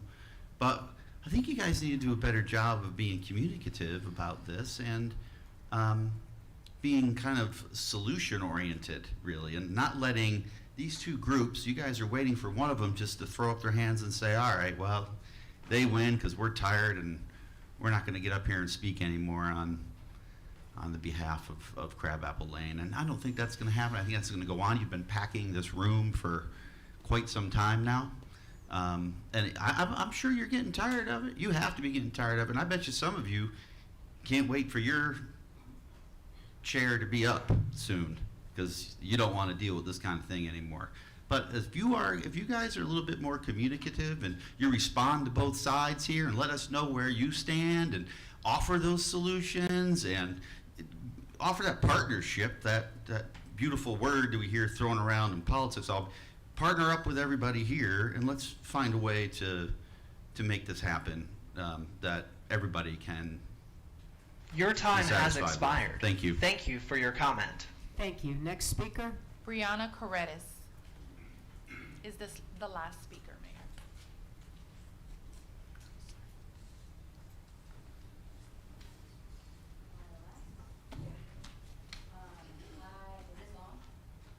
Yes, speak directly into that microphone. Hello. There you go. My name's Brianna. I live in Braylon Green, and I'm not going to talk about golf carts today. I just want some chickens in my backyard. So I just want to say I live in a neighborhood with no HOA, but my lot size is not large enough for the proposed size that they proposed. So I'm just asking you all to reconsider the lot size restrictions for the proposed ordinance to allow for backyard chickens. I think it's great that you guys are finally potentially going to change the ordinance or allow it. But it's unfortunately going to automatically disqualify people like myself who live on a smaller lot. I did have some chickens in my backyard already, which I didn't know I wasn't allowed to because I live in a no HOA neighborhood, but my 3 chickens were fine back there. I don't know why they're proposing 10 to 20,000, I think it was 10 to 20,000 square feet of a yard. But I got a chance to listen in on that public hearing, and there's just a lot of ridiculous stipulations, but the worst was that lot size, because again, I'm not even gonna be able to be a contender. What else did I wanna say about this? I got 2 minutes. So a chicken is like the size of a cat. I don't know if you guys have owned a chicken or seen one, but not like a lion, just a small little cat. And they provide beautiful eggs. And my son, the main reason I'm here is not because of the eggs, but my son is autistic, and he fell in love with chickens at one of my girlfriend's house who has like 60 chickens in Sonoy. So I got a couple of them for him. So it's really just free therapy for him at the convenience of my own backyard. I don't know if you're allowed, if they're not gonna allow my tiny home to have chickens, maybe you guys can allow for a person of special needs to have a couple chickens. 1 chicken would be great. But yeah, not to mention, as a community, I can't wait for people to start having chickens, even if I'm not allowed, because why would you not want that for the community? It's just it's a great thing. So I'm excited, and I hope you would consider that for a parent of an autistic 4-year-old. So thank you. Thank you. Agenda changes, council? Anything? No. No. Minutes, October 17th, 2024, City Council meeting minutes. October 17th, 2024, executive session minutes. November 7th, 2024, City Council work session minutes. Can I get a motion? We can't hear you. Madam Mayor, I make a motion that we accept October 17th City Council meeting minutes, October 17th, the executive session meeting minutes, and on November 7th, 2024. Motion to That's approve. approved. Thank you. The meeting minutes. I have a motion and a second. All in favor say aye. Aye. All opposed? Motion carries. I'm going to give it 30 seconds so we can clear the room. You can stay if you'd like.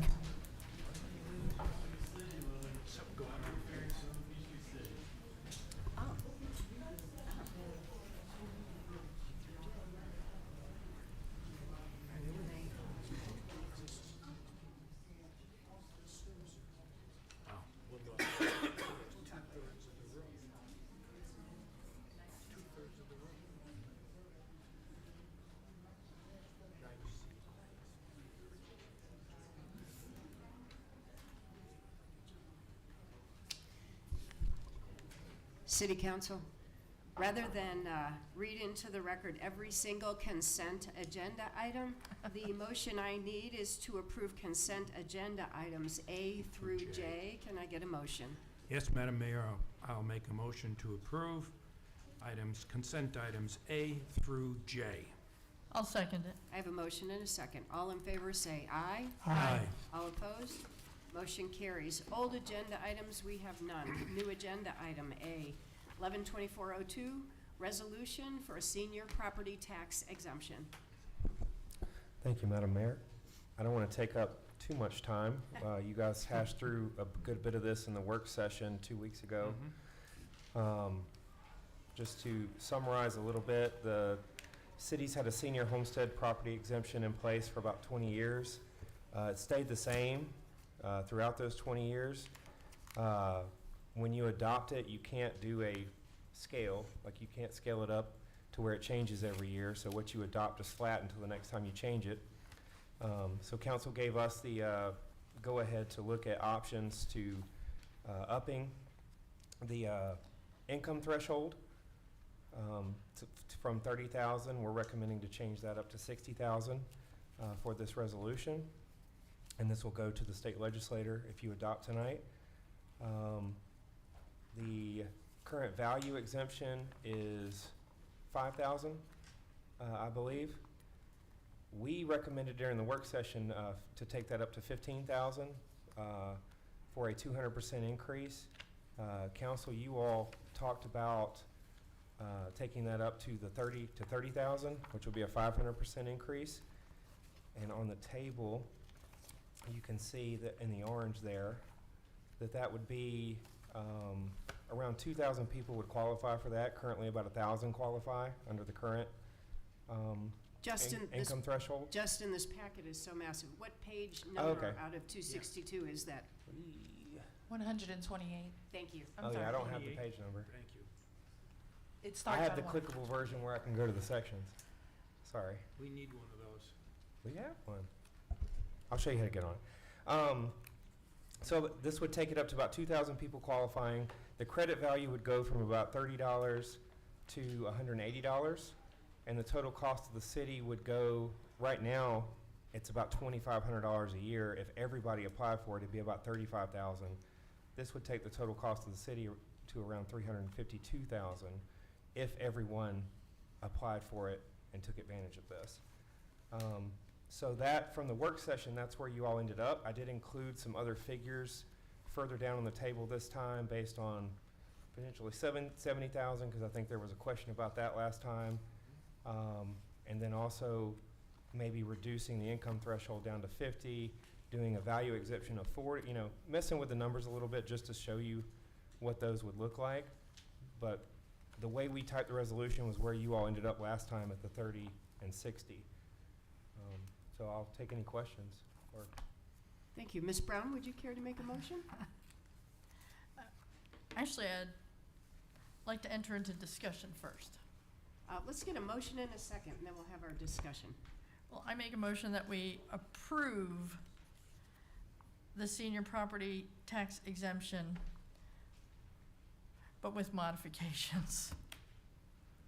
So, I'll make a motion to approve item number 112402, the resolution 110702. You had a motion on the floor. Yeah. Can't make a second motion. I'll withdraw my motion. Go ahead, Frank. Thank you. I make a motion that we approve new agenda item 112402, the resolution number 1107-02024 DI-C, the senior property exemption. Funding source is the estimated amount of the revenue reduction will be considered in the formulation of FY26 and future budgets. Second. I have a motion and a second. And I need a clarification from Ted. Is that assumed to be at the 60,000, 30,000? 60/30, it didn't state, the motion didn't state what was. It's okay. You being want to approved. modify Can- your motion for a Can we 60,000? amend that motion? It's what's in the resolution right now. Actually, there's no actual dollar amount in the resolution. It's in the draft legislation. Oh, Is it a okay. motion that's got to be made, Ted, or an amendment Just, to it it? would be a motion to, why don't we withdraw the second in the motion? Ms. Johnson, withdrawn. Withdrawn. Okay.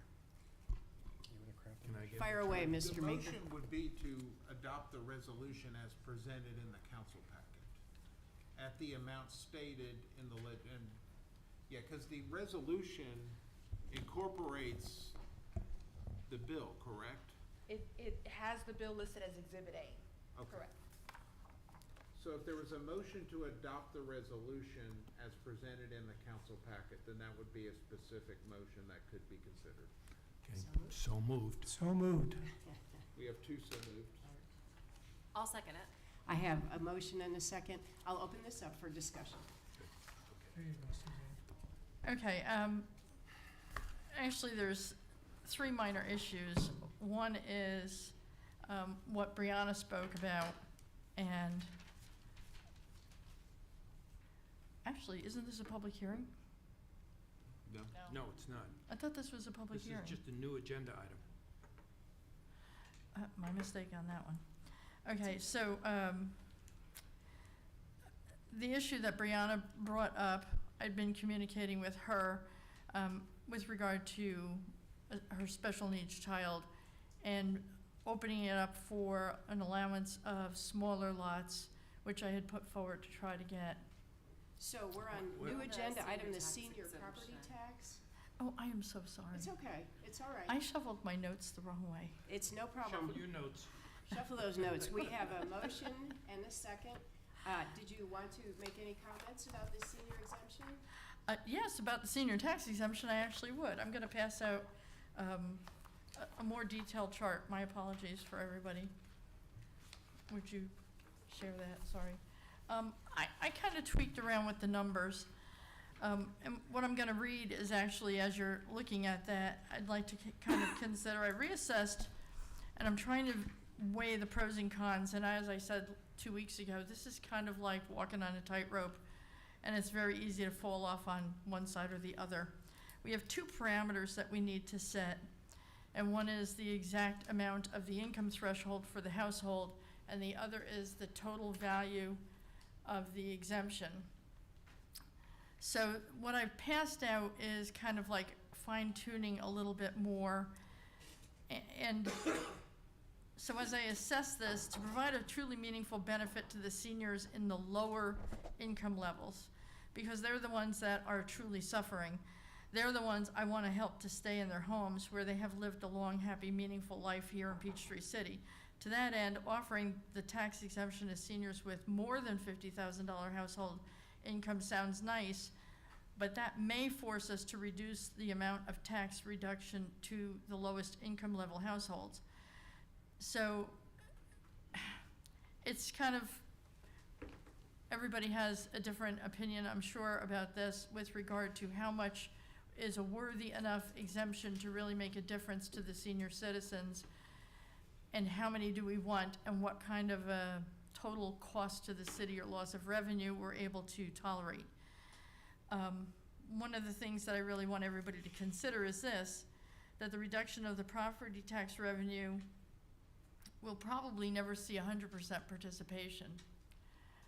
So the numbers that we're looking at about how much this is actually going to cost us, because a lot of senior citizens right now, we only have 80 out of 1,139 who are eligible.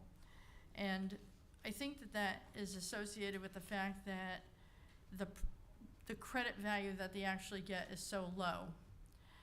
So to make it worthwhile for people to actually apply for it and to make the impact we want to allow people to stay in their houses, I think we need to further tweak the numbers just a little bit.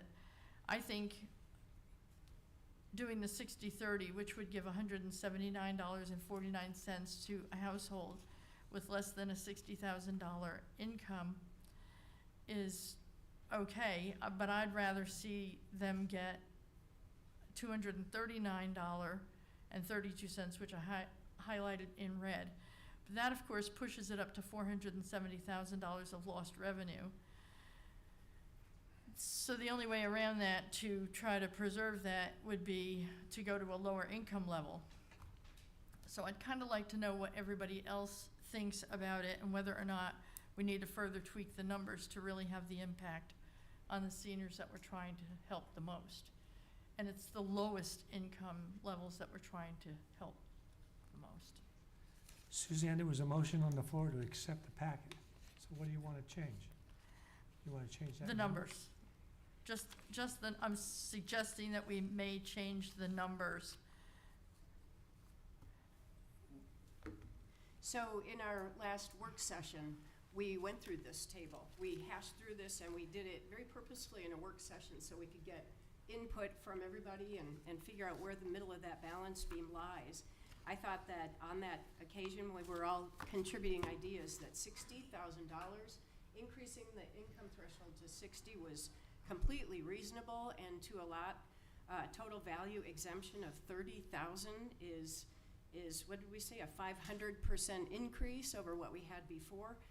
That's what we agreed on last time. That's how the legislation is written. I think it's right down the center of the balance beam.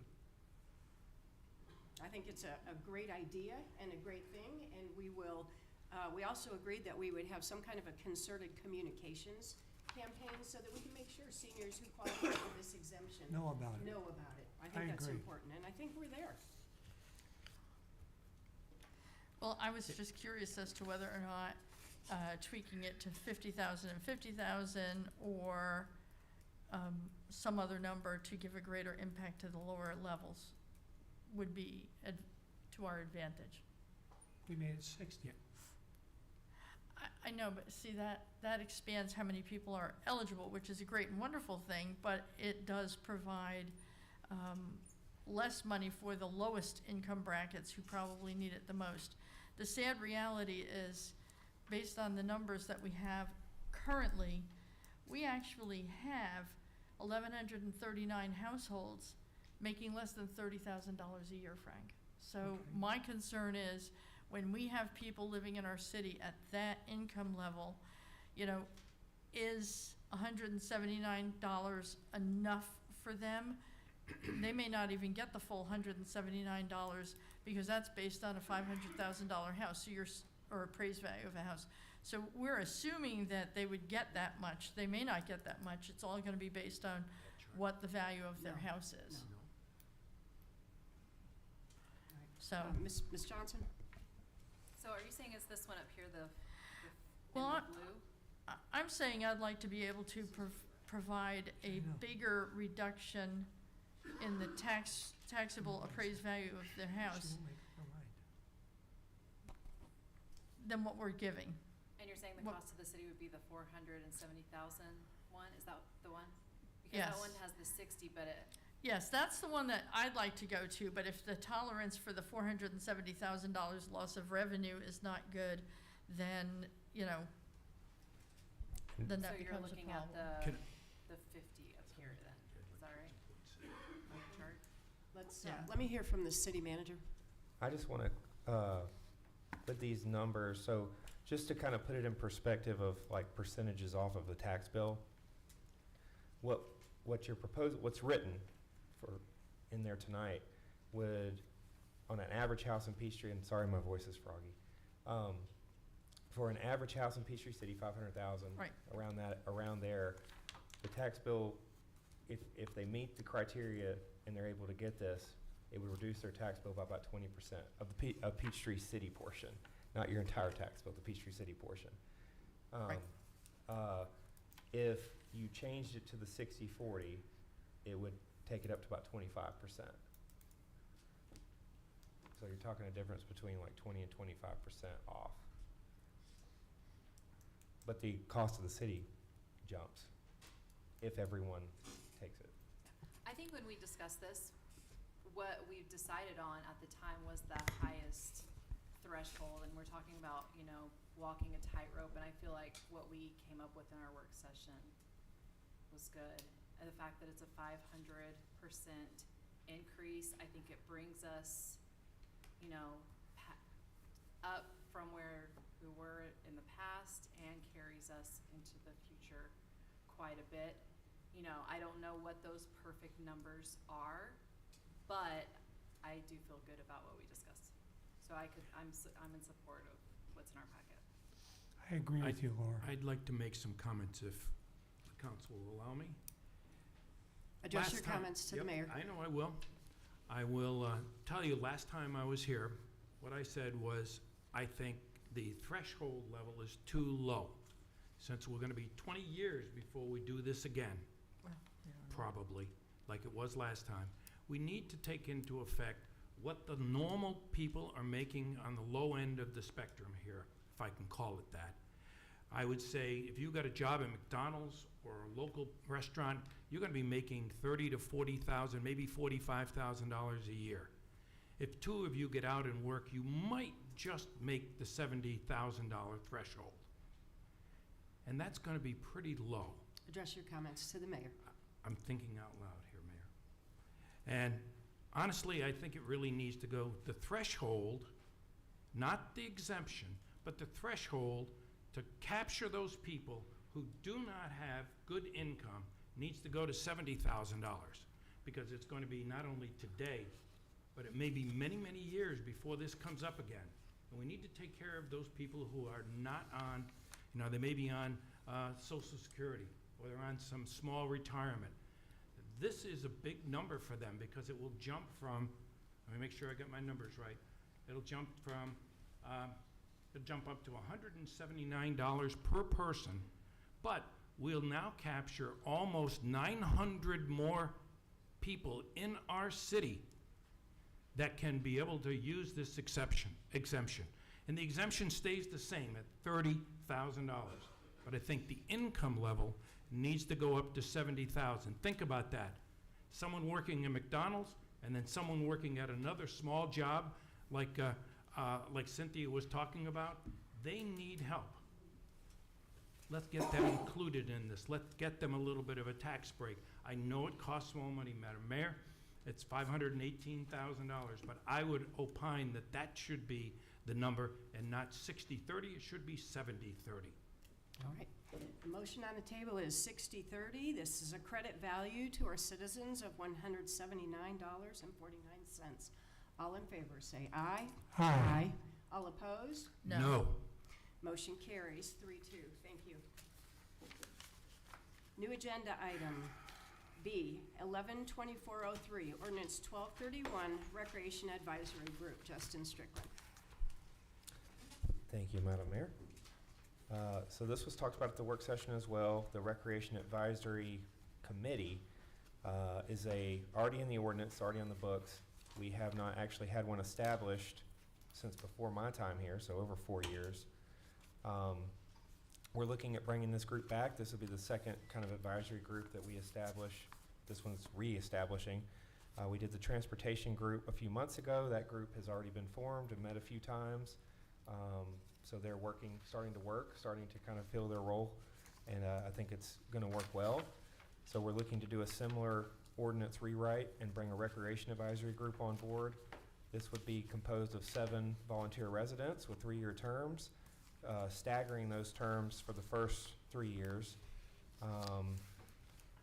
and would be similar to the transportation group in their duties, except instead of transportation, they would be focused on recreation, but the ordinance is written very similar. So I'll take any questions if you have any. Let's start with a motion. As well. Madam Mayor, I motion that we approve new agenda item 112403 for the Recreation Advisory Group. Second I have a motion and a second. Any comments or discussion? comment. Sir. Are we still going to do a selection by the way we do planning commission? Individuals will volunteer, they'll come and get to a board, and we can vote on board. Yes, so this one is going to be a little different because we were able to fit the transportation in the same window as the applications for the already established boards. This one, we would probably go ahead and do a special kind of selection period now. Okay. And then as it's established, it will get on the same cycle as the other groups and committees. And the term? 3 years. 3 years, thank you. Any other discussion items? I have a motion and a second. Can I ask one more question? These Absolutely. are staggered terms? For the as well? first, yeah, they'll be staggered, so For the initial appointment, some of them will only be appointed for 1 year or 2 years, and then they'll go to 3-year terms after, so it'll be staggered. No further questions. I have a motion and a second. All in favor say aye. Aye. All opposed? Motion carries. Thank you. Thank you. New agenda item. I'm very excited about that. So that means we'll be doing a communications campaign to get the word out, to take in applications for volunteers on the new Recreation Advisory Board. New agenda item C, 112404, consider request to consent to withdrawal of application for rezoning for a portion of 201 Aberdeen Parkway. Ted Meeker. Mayor and council, as you know, item 11-2409 was withdrawn by the applicant. It was supposed to be item D for the public hearings this evening. The zoning ordinance, section 13021D, allows the applicant to do that. Typically, though, that ordinance provision states that they have to wait for 6 months before they can reapply. You're only allowed to have one application every 6 months. The applicant has requested that council, pursuant to that provision, which allows the council to waive that to where they don't have to wait 6 months in order to file another application for rezoning for that property. And that's the request that's before council tonight. So, motion, what would the motion be? The motion would be to waive the time period to reapply, or the waiting period, the 6-month waiting period to reapply for a rezoning on that property. Excuse me, Madam Mayor. Sir. I know, I see the attorney here. Can you tell us what are you looking for? 2 months, 6 months? What are you looking? I know you're going to come back. Rick Lindsay, here representing on. It doesn't sound, now it sounds like it's on. We have no plans to bring it back right away. What we'd like to do is get it withdrawn so we can talk to members of the Planning Commission, talk to you guys if you'll talk with us, and community members to refine it, to explain it, to address a lot of the misinformation that got out into the public and made it, I think, more of a lightning rod issue than it should have been, and then bring it back when it's appropriate. That may not be, Frank, until after 6 months. It may be 3 months from now, whatever. We don't have any plans to bring it back tomorrow or anything like that, if that answers your question. Yes, it does. Thank you. Shouldn't we pick a date? Not just leave it open-ended? No. All right. So the motion was stated by the attorney. Do I hear a so moved? So moved. Do I have a second? Second. I have a motion and a second. Any last discussion? Can I just ask one question? Yes. Any new application would start back the entire process of going before the Planning Commission again before it comes to us, It's is that right? considered a brand-new application. Okay. That's all I have. Any other questions, discussion? Yeah, I'm not inclined to grant a waiver of the normal time frame. All right. I have a motion and a second. All in favor say aye. Aye. Aye. All opposed? No. Motion carries 3-2. Thank you. New agenda item D, 112405, resolution of support in an amicus brief. Mayor and council, the city received a request from the mayor of the city of Milton. For those who aren't familiar with the case, I'm not going to bore you with all the gory details, but in short, there was a decision by a trial court judge to not grant a summary judgment motion that led to a case being tried in Fulton County and resulted in a $30 million judgment against the city of Milton. They have since appealed that. The Court of Appeals, in a curious opinion, affirmed the judgment. And I say curious because a different panel of the Court of Appeals ruled exactly the opposite way on almost identical facts about 3 years ago. So now the city of Milton is left with having to seek permission from the Georgia Supreme Court to take this appeal and consider the issues that have been raised. Milton has asked all GERMA member cities and all cities throughout the state, honestly, for a resolution in support, and that is what is before the council tonight. There is a number of amicus briefs that are going to be submitted with the petition for writ of certiorari. I know GMA is working on one. There are some other cities that are pooling together. That is not what this motion does. This is just expressing, Peachtree City Council expressing their support for the city of Milton and their continued appeal of that judgment. Amicus brief. Can I So get a it'd be a motion to adopt the resolution that's in the, there is a resolution that is in the council packet. Yes, Yes. yes, there is. And there would just be a motion to adopt the resolution that's in the council packet. Madam Mayor, I'll make a motion that we adopt item 112405 resolution for an amicus brief. Second. I have a motion and a second. Any discussion? All in favor say aye. Aye. All opposed? Motion carries unanimously. Thank you. Public hearings. A, 112406, zoning text amendment to allow backyard chickens as an accessory use in certain residential zoning units, districts. I will read the protocol. When the public hearing is opened, members of council will become hearers. No action on their part is in order until the mayor declares the hearing complete. First, city staff will present the request and provide an assessment of compliance with city code. The mayor will then allow up to 10 minutes for speakers on each side of the issue to present evidence.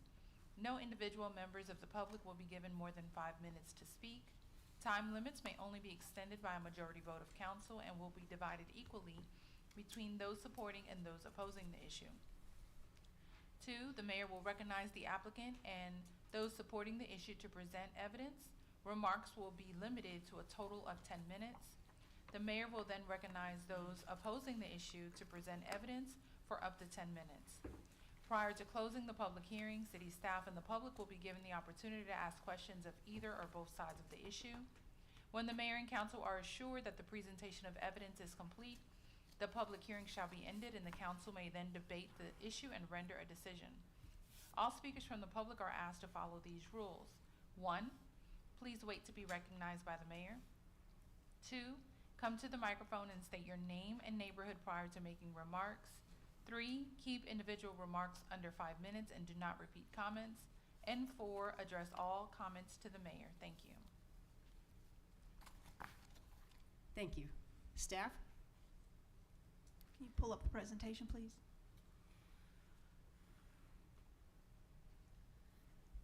All right, so just to give you a brief history of this topic, at your request, you asked staff to draft an ordinance for discussion that would allow backyard chickens in Peachtree City, and then the Planning Commission held a public hearing on October 14th where they recommended that the ordinance not be adopted, but if City Council chose to adopt the ordinance, they recommended chickens only be permitted on lots of 40,000 square feet or greater and with a permitting process. Then next, you all held a workshop on November 7th to discuss the proposed ordinance and the Planning Commission's recommendations, and you requested some modifications. Before I get to that, I'll just take a look at the slide. We'll go over some the basics of the ordinance. Includes definition of a chicken, which is a female pullet or hen. No roosters, ducks, geese, peafowl, turkeys, and the like would be permitted. Chickens will be required to be fully enclosed in either a coop or a run. And the size of those will be 4 square feet per chicken for coops, and 10 square feet per chicken in an enclosed run. Coops would only be allowed in rear yards, and they would be a minimum of 20 feet from the property line. And then chickens would be allowed based on lot sizes, and the maximum number per lot size is shown in that chart up there. And then the modifications that you requested at your workshop was to reduce that minimum lot size from 43,000 square feet down to a minimum of 10,000 square feet, which is reflected in that chart up there, to remove the requirement for a permit, and also to add a statement that would basically prohibit chickens in multifamily residential districts. So I'll briefly, I went too far. There we go. This is a boring slide, but it is the modifications that were made to the text. The first one, which reads, notwithstanding any other provisions of this ordinance. So staff discovered some sort of some conflicts in some of the other the ordinance provisions for specific zoning districts that have some of our larger lots in the city. And so this language would cover, it eliminates those contradictions by saying that, so for example, in 3 other districts, poultry and livestock are permitted. As you know, poultry is more than chickens. It's the ducks, the geese, and all that type of thing. And then there were some size limitations as far as lot size that you could have poultry and livestock, and distance requirements from property lines that would conflict with this. So what the notwithstanding any other provisions says is that when it comes to chickens, you would follow this. Anything else still goes back to their other poultry and livestock they would follow. I think, Ted, you can correct me if I'm wrong, please. Okay, all right, so we've added that, and then to address the no chickens in multifamily residential districts, you'll see in the next, in letter A, no chicken shall be permitted on any zoning lot containing a dwelling other than a one-family residential dwelling as defined by this ordinance. I did add ducks, which was not included as far as the types of birds that would not be permitted. And then finally, we've converted the chart into the language here in the chart as far as the maximum number of chickens per size of lot, and that's what you see up there. The potential budget impacts for this would include staff time to inspect properties when complaints are received, which that was part of the ordinance, and to enforce the ordinance. And so staff suggests that you consider the adoption of this ordinance as proposed. Thank you. With that, I will open the public hearing. Is there anybody who wishes to speak in favor? I'd like to see a show of hands. Anybody wishes to speak in favor? I see 2. I see 3.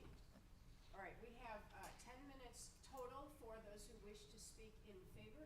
And so with 3 of you, it looks like you each get about 3.5 minutes. All right, the first of you can come to the microphone, please.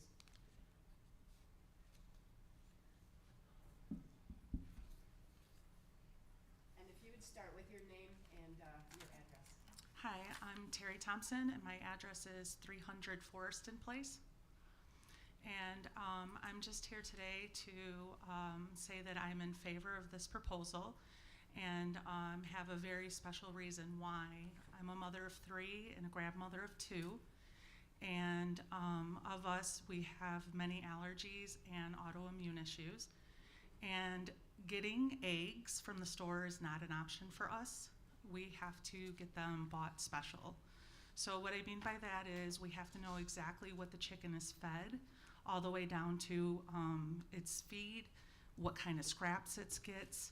So to feed the grandchildren and my children now as it is, when I say my children, I have an 11-year-old, I have to source other farms and other communities, and those include Griffin, Sonoa, and then I do utilize the Peachtree City Farmers Market.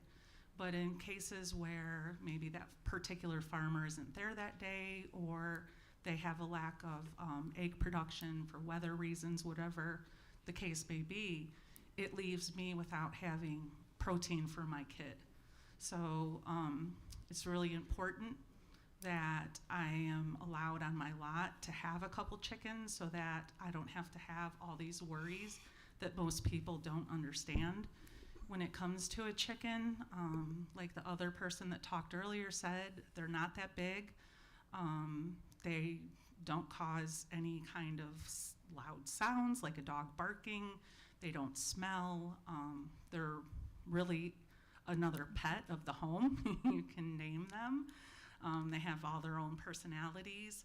So if there's negatives that people don't understand, I really ask that you do some research as to what it looks like to have a chicken in your backyard, and consider the proposal, because that would allow me to have probably 3, and that would be plenty to feed the family. Thank you. Thank you. Next, please. Question, Madam Mayor. Sir? Question. Let's get through our, I just want to know what's the size of her lot? we'll get to that. Can I have a microphone on? Thank you. Henson, and I'm in the Pine Gate subdivision, and I live on 5 acres, so I am able to have chickens and ducks and livestock. So I am obviously in favor of the chickens. We have many people come by our yard and say they wish that they could have chickens. Mostly, it would be great for Peachtree City because of the local, sustainable, fresh eggs for chemical-free bug control. So I believe I told you my story before that we had black widows in our yard, and they would be in our children's shoes if they left them outside. They would be under their play toys, and once we got the chickens, those nasty spiders were gone. And chickens also eat ticks, mosquitoes, fleas, and flies, and with the large deer population in Peachtree City, they would be a natural way to control the ticks. They fertilize our yard, they're easy pets, they eat our scraps, and they are so much quieter than dogs. So a few of the changes that I would love to see is to allow chickens and ducks. We have Indian runner ducks, and they cannot fly. They're quiet, they don't smell, and they lay these huge creamy eggs that are fabulous. I would suggest that you do allow more chickens or ducks per lot size. They are small, they are really no trouble, they're not loud. It would be quite a help for the smaller sizes just to be able to have a few more. I think you said the maximum is 8. Please continue to not require a permit. Thank you so much for that. And in the backyard, I would love to see the chickens and ducks be able to free range in a fenced-in backyard. I don't know that they need a covering. When they free range, they can eat more bugs. They spread their waste out so there's less smell, and they're exhausted so they don't make as much noise. So I don't know that they need a covering as long as they have a yard, a fenced-in yard, to keep them in. So I would again encourage you to not only allow chickens and ducks, but to celebrate it, because this is a sustainable community with our wonderful paths, and it fits in very well with the paths and the backyard gardens. Thank you. Thank you. And we had one more speaker.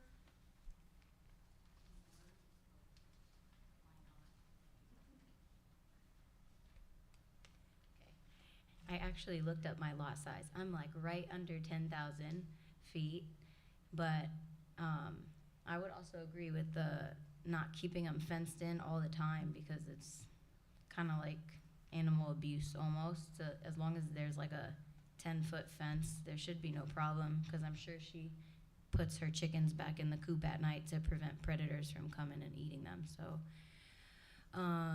yeah, I don't think my lot size would make it.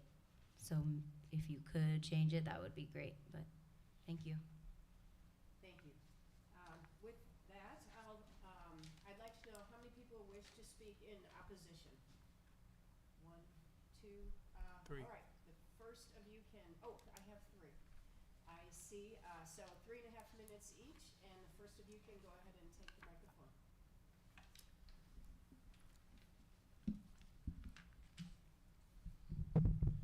Mayor, council members, I'm John Dufresne, Preston Chase Subdivision.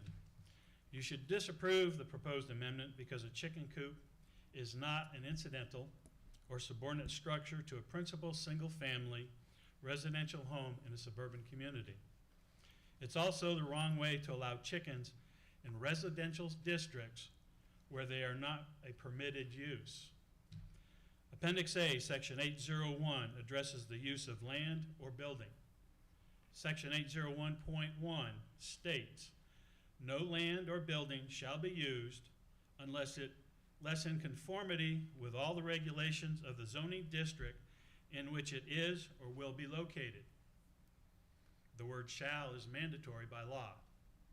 Section 801.2 states land use is not expressly permitted within the zoning districts established by this ordinance are prohibited. To allow chickens, you will need to assess each individual single-family residential district. and determine whether or not chickens are appropriate. As you know, only 2 residential districts allow chickens. Those are R43 and ER. They're permitted as a conditional use for non-commercial agriculture that allows poultry and livestock. R43 is minimum 1 acre lot. ER is minimum 3 acre lot. The R43 conditional use requires a minimum 2 acres. Both districts require animals be kept a minimum of 100 feet from a street or adjacent property line, and animal buildings need to be 200 feet from an adjacent residential property line. Hopefully you can see the conflict you create in approving the amendment to an accessory use and the need to amend other ordinances. I'll skip that. Peachtree City is over 60 years old and is nearly built out. We're a suburban community, not a rural community. Disapprove the amendment. Thank you. Next speaker.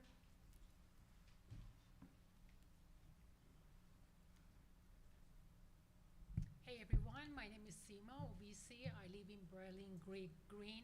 I actually came here for the Kmart building and this was been very entertaining. So I haven't done much of the research about the chicken board. Apparently this gentleman here has done a lot more research than I have done. I actually live in a neighborhood of Bernana. It's a very small neighborhood and I can actually pass the salt and sugar to my left and right. I feel like having chicken on my neighbor, having chicken in the neighborhood, it just affects the quality of a life in Peachtree City that I actually came here for. And especially people have dogs in the neighborhood, have dogs in a backyard, and they have chickens. So you're gonna be hearing people and just fighting and neighbors just having a disagreement because chicken are making noises and dogs is barking. And again, I'd like to say this gentleman has done a lot more research than I have done. So I'd like to request to please do not change the lot size to a smaller size. Thank you. Thank you. We have one more speaker.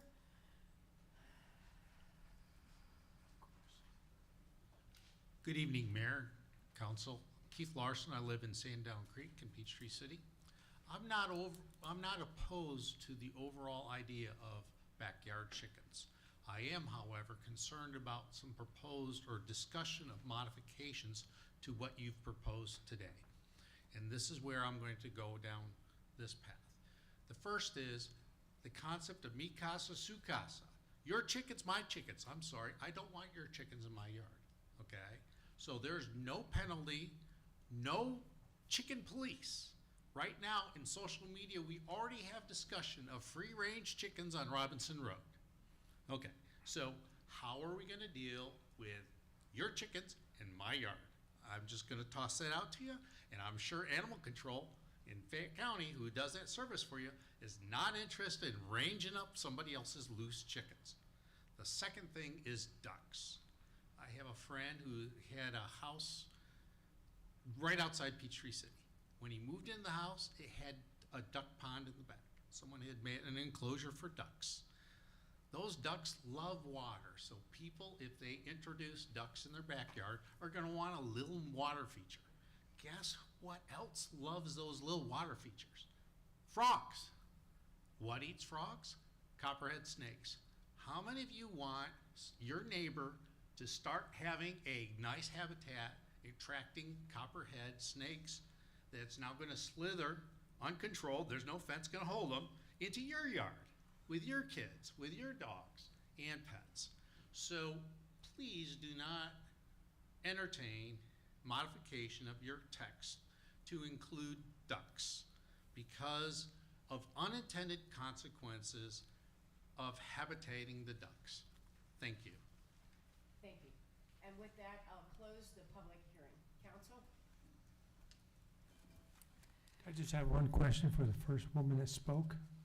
She was over here. How large is your yard? Could you come to the microphone for us, please?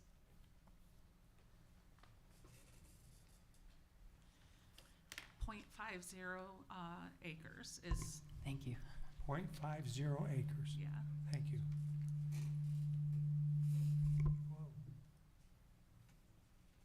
Council?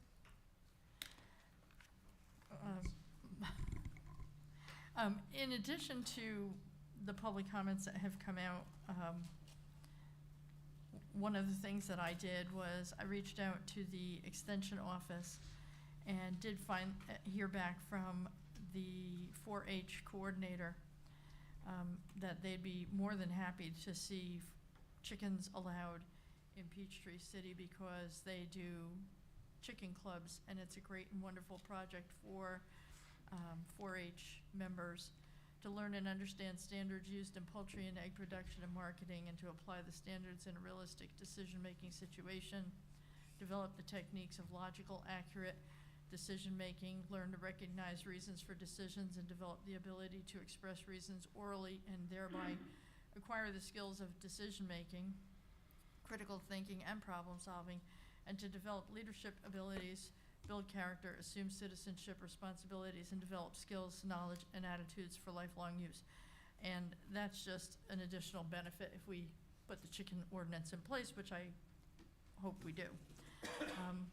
I would still like to see domestic ducks, and I feel very badly for persons like Brianna who have smaller lots, and I don't see why we can't allow 1 or 2 chickens on the smaller lots.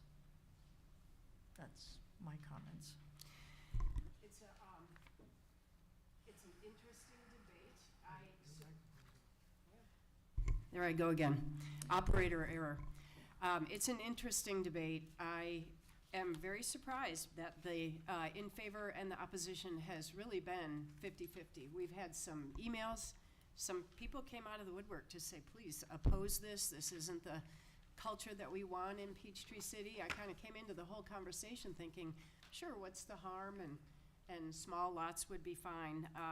I came in tonight thinking, after all the citizen input, that we should just stick with the Planning Commission that's making it 1 acre. In light of who's here tonight, if we're going to allow it at all, I would make it a 1/2 acre as minimum lot size. I just think we're trying to find a balance beam here. We can't please everybody. And I know that isn't what we discussed at our work session. It might mean we have to go back to staff, and I'm sorry about that. I would make it minimum lot size 1/2 acre to try and meet us all in the middle. I think that's a pretty good compromise, Madam Mayor. I've gone back and forth on this, and it's interesting how my feelings have changed over the last couple of weeks from the emails I've gotten, the telephone calls, and the like. And there is a compromise on this, and I think the compromise is exactly as the mayor has said, taking what has been said by the Planning Commission and cutting it, instead of 1 acre lots, to 1/2 acre lots. And that's my point. I would agree with that, Clint. I have a grandson that's gone through hell and back with his eating habits because of his allergies. So I really appreciate the people that have had statements about not being able to feed their kids. I can remember my youngest daughter buying eggs from Amazon and cracking them open and washing out these little quail eggs just to get the white off the egg yolk. So it was very difficult and time-consuming, but she waded through it, and now both of my grandsons are able to eat everything.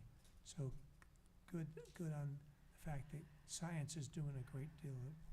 But I do think we ought to be able to allow people to have backyard chickens, and I like the idea of raising the acreage a little, reducing the acreage a little bit, so more people can have at least 1 chicken.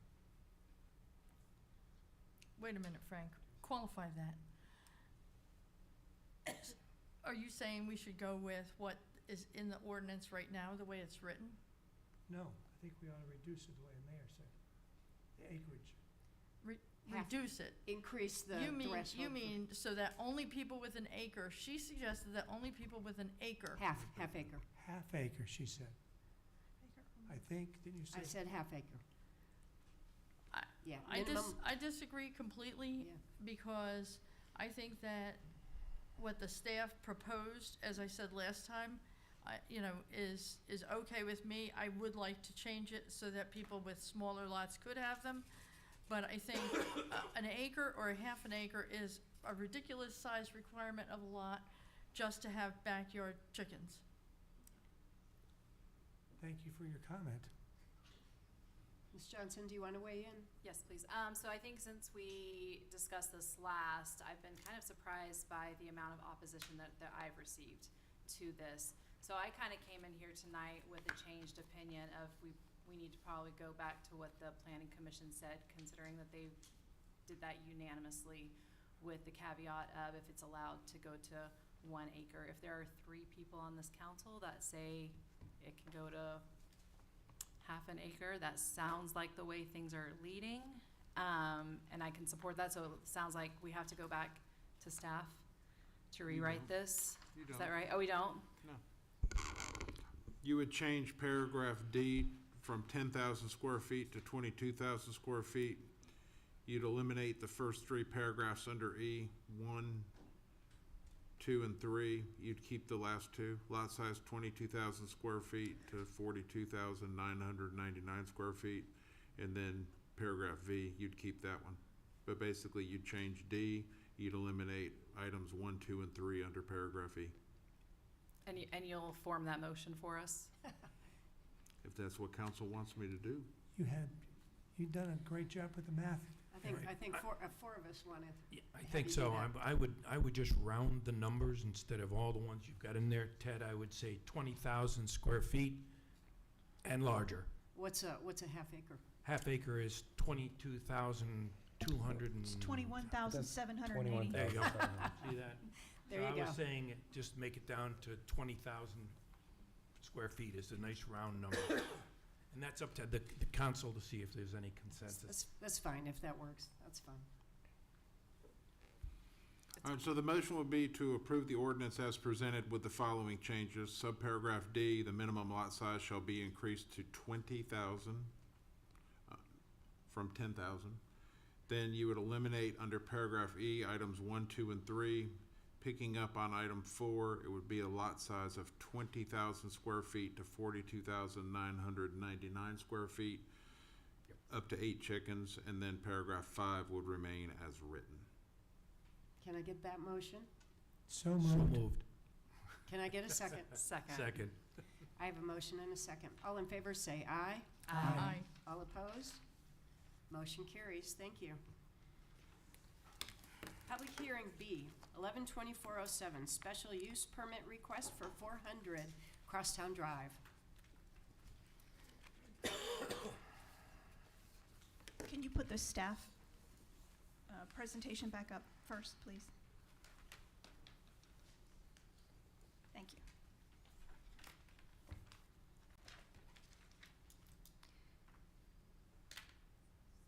Well, let's see, before we go to the next slide. So we don't do these very often, so just to give you some more information about what a special use permit is. It's an additional permission that's granted to a property that already has an underlying zoning code. So the underlying zoning district does not change, it's rather granting additional permissions. So this particular proposal that we're looking at tonight is to subdivide the vacant Kmart building into tenant spaces that are larger than 32,000 square feet. And the reason for the special use permit request is we have a big box ordinance that requires new development with tenant spaces 32,000 square feet and larger, or an existing development that has been vacant for 2 years or more and wants to reopen with tenant spaces that are 32,000 square feet or larger to go through this special use permit process. It's treated by the state like a rezoning process, but as I mentioned, it doesn't change the zoning codes. It's just additional permissions. So this, obviously we're familiar with the old Kmart building. It is in the Braylon Shopping Center on Crosstown Drive and South Peachtree Parkway. As you can see in the zoning map, it's zone GC, general commercial. The site plan shown up there would divide the space into 2 tenants. One is approximately 40,000 square feet for a known tenant, shown up there, Ace Pickleball. And the other retail space, about 47,000 square feet for a future tenant, retail tenant. Because the zoning is not being changed, the review criteria are different for a special use permit versus a zoning. And I've them listed up here, and just to briefly run through them. The proposal should be compliant with the comprehensive plan policies. It should be in character with adjacent properties and surrounding neighborhoods. Should have adequate public services such as utilities and fire and police. It should have safe vehicular and pedestrian transportation. Should meet the intent of the general commercial zoning district, and it should have compliance with any other performance standards listed in the land development ordinance. In this case, the building is existing, and so since the building will not be modified, meaning no new square footage is being added to the building, and the parking lot layout will not be changed, staff is of the opinion that the proposal meets the intended function of the general commercial category and all of the review criteria. The applicant has provided a traffic study that was included in your packet, which showed the future build out of this project would not change the intersections to the extent that they would fail, except for intersections that are already failing. They will, if they are failing today, they'll continue to fail in the future. But the operating intersections will not be bumped to a level of service of E or below. They'll continue to operate at a level of service of D or better, which is the city standard.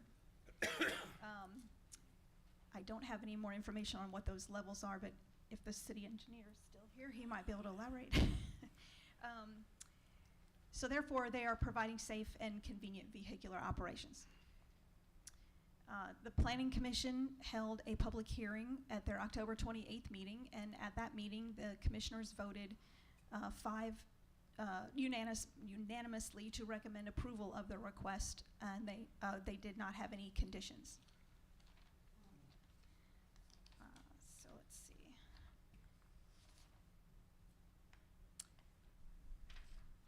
The applicant also provided a narrative explaining the details, which is in your packet. I think that's it, and I believe they're here with their own presentation if you'll allow them. Absolutely. Lee, do you want to say a few words?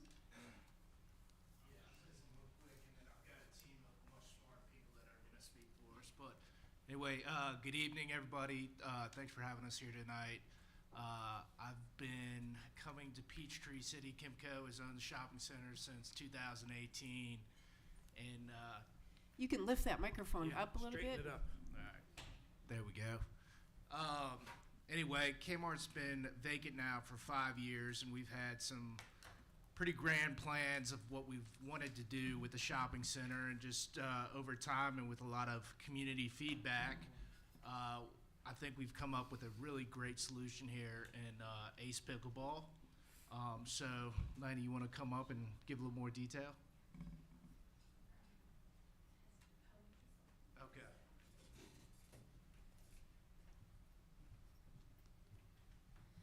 Good evening. My name is Alexa Negrillo. I go by Lonnie. That's why Lee called me Lonnie. I am with Kimley Horn and Associates. I am the traffic engineer on this project, and I am here representing Ace Pickleball. First and foremost, I'd like to thank you, Madam Mayor and members of the council, for allowing us to present to you this evening. I will first start with orienting us on the project site. Above, you will see an aerial imagery of the Braylon Village Shopping Center. This is located on the northwest corner of South Peachtree Parkway and Crosstown Drive. And as you see, Ace Pickleball will be occupying a little bit less than half of the existing building that stands there today. This is currently what the existing building looks like. As mentioned, the building is currently vacant and has been vacant for quite some time. The Ace Pickleball would be occupying approximately 40,000 square feet of this existing vacant building with approximately 13 indoor courts, and the remaining of the existing building would be used for general retail. This here is just an exterior logo sign that would be placed on the face of the building above the entryway. As far as the project impact, this building has been vacant for quite some time, not generating any type of tax revenue. So this will definitely increase the tax revenue for Peachtree City. Additionally, the existing building was previously operational, so we are not impacting any of the existing services such as water, sewer, and stormwater. The traffic study, as mentioned by Laura, was yielded great results, and we do not anticipate that there would be any major impacts to the study intersections. I also want to highlight that, in fact, if this were turned into regular retail use, according to the ITE trip generation manual, that would generate approximately 5 times the amount of traffic that this ACE pickleball would generate. So would like to highlight that as the traffic engineer. With that, I will pass the microphone over to my ACE partners.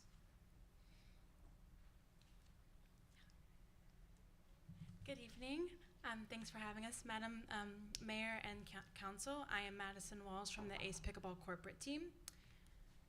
And I wanted to just give you guys a little bit of background about ACE Pickleball and who we are and what we're trying to do here at Peachtree City. So the concept came about in 2020 by our founder, Jay Diedrich, who was playing pickleball outdoors with his wife, and she got the amazing idea of what if we brought this indoors and didn't have all the external factors like wind and rain and hot weather that would affect the game. And so Jay was the former head of real estate at Sky Zone Trampoline Parks for the past 10 years. And so he got the former Sky Zone team together and really built this concept and had it into fruition. So that's what we've been building for the past year at ACE Pickleball Club is,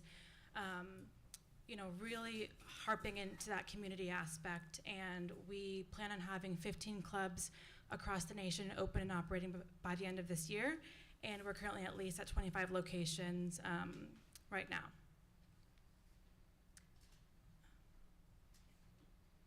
And then this is our franchisee, Kurt, who will be speaking on this slide.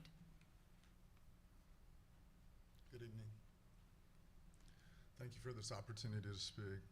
This just shows the sport in general. It's, if you have played it, then you know, but as it states, it's just a great exercise, but it's just almost cult-like. Once you pick up a paddle, it gets to you. It's an easy sport, it's easy to learn, it's easy to play.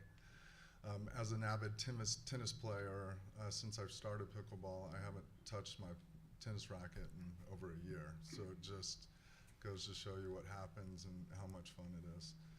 So you can just see all the benefits here that are shown. How are we doing this?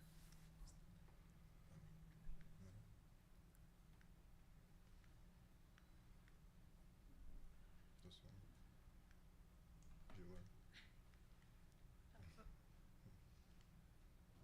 One more? Okay. And so our first corporate club was in Roswell, Georgia, and that one is 36,000 square feet, and we have 14 courts in there.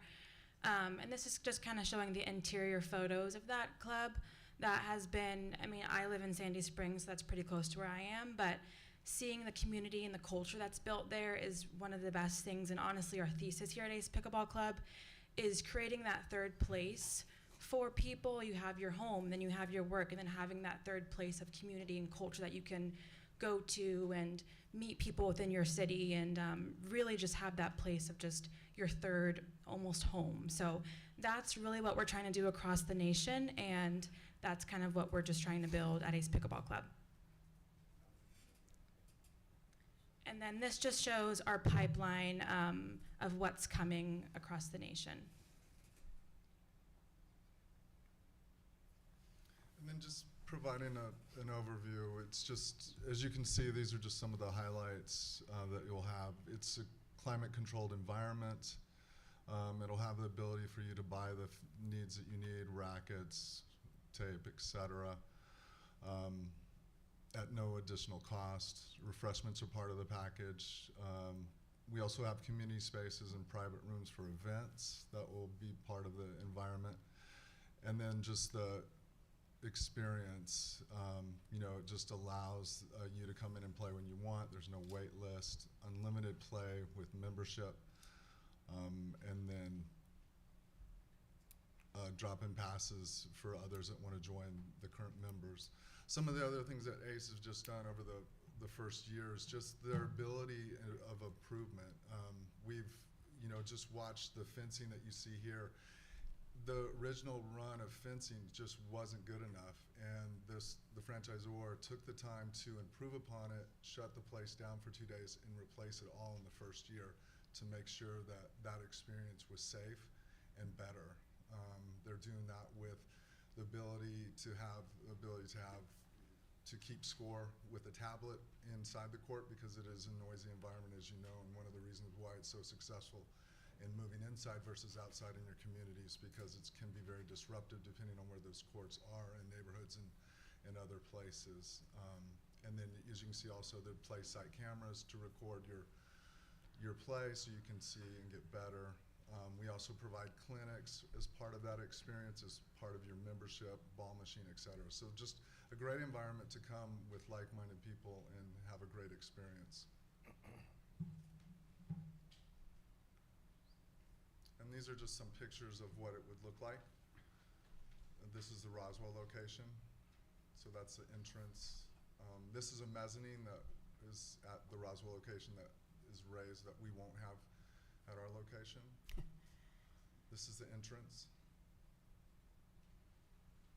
So showing you where you would check in, things that you can buy. And then this is just a picture of the courts. They're all fenced. So it keeps the ball on your court, just very less disruptive than just having courts next to each other without the fencing, and that's on every court. Makes a huge difference as well. Overview of what it would look like.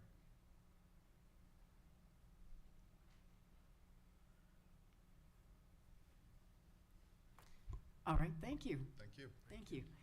At this time, this is a public hearing. Is there anybody who wishes to speak in favor? I see 1, 2, 3, 4. Wonderful. We have 10 minutes total for those who wish to speak in favor. And would the first person go ahead and take the microphone? You've got about 2.5 minutes each. Okay, I'll go first. Jay Wilson, 708 Cove Road. I live very close to the shopping center. It's been sad that it's been empty for a long time. I had the occasion to play indoor pickleball in Tallahassee, Florida, which is hotter than here, but it gets hot and cold here. And it would be nice to have this facility operational, doing something. I don't know if that was an ACE pickleball facility where I was. You may have a different plan. I would like to use it. Madam Mayor and Council, I hope we approve this. Thank you. Thank you. Next, please. Good evening, Mayor, Council. Keith Larson. I live in Sandown. I walk, bike, or ride my golf cart almost daily to Breland Shopping, driving right past the vacant Kmart. And so I am very enthused to see a new occupant potential here, one that will certainly contribute to our active lifestyle in Peachtree City. One of the things I want to point out for an enhancement based on the transportation study, one of my other hats I wear is I'm Bike Walk Fayette community advocate for biking and walking in alternate mode in the city. And that is when Kimco refreshed the plaza several years ago. They paid very close attention down at the Kmart for alternate mode parking, including bike racks and golf cart parking. At the Kmart side, not so much because it was vacant. So there is positively 20 golf cart parking spots down the middle row of parking, but there is no sign, nothing to indicate that's where it is. So the other side where Kimco is, or where the Kmart is, their sign says this is golf cart parking. Would be enhancement. The other thing, there are no bike racks at that end. And I would think that you would find numerous people, active people that want to play pickleball, come game, might ride their bike or an e-bike to the destination. So I have for you essentials of bike parking, and because I'm a member of the Association of Bicycle and Pedestrian Professionals, and I hope that you will talk with your Kimco partner and install some bike racks down there. Thank you. Thank you. Next, please.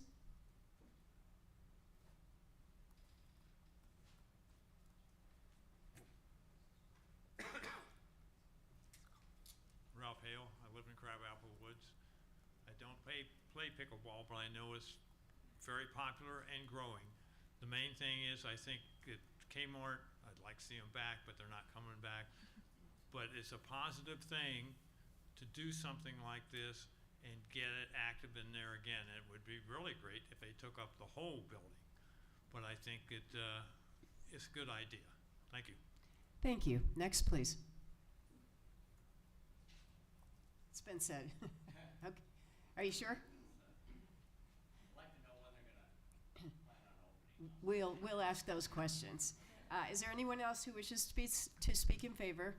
Seeing none, is there anyone who wishes to speak in opposition? I see one, and go ahead and take the microphone.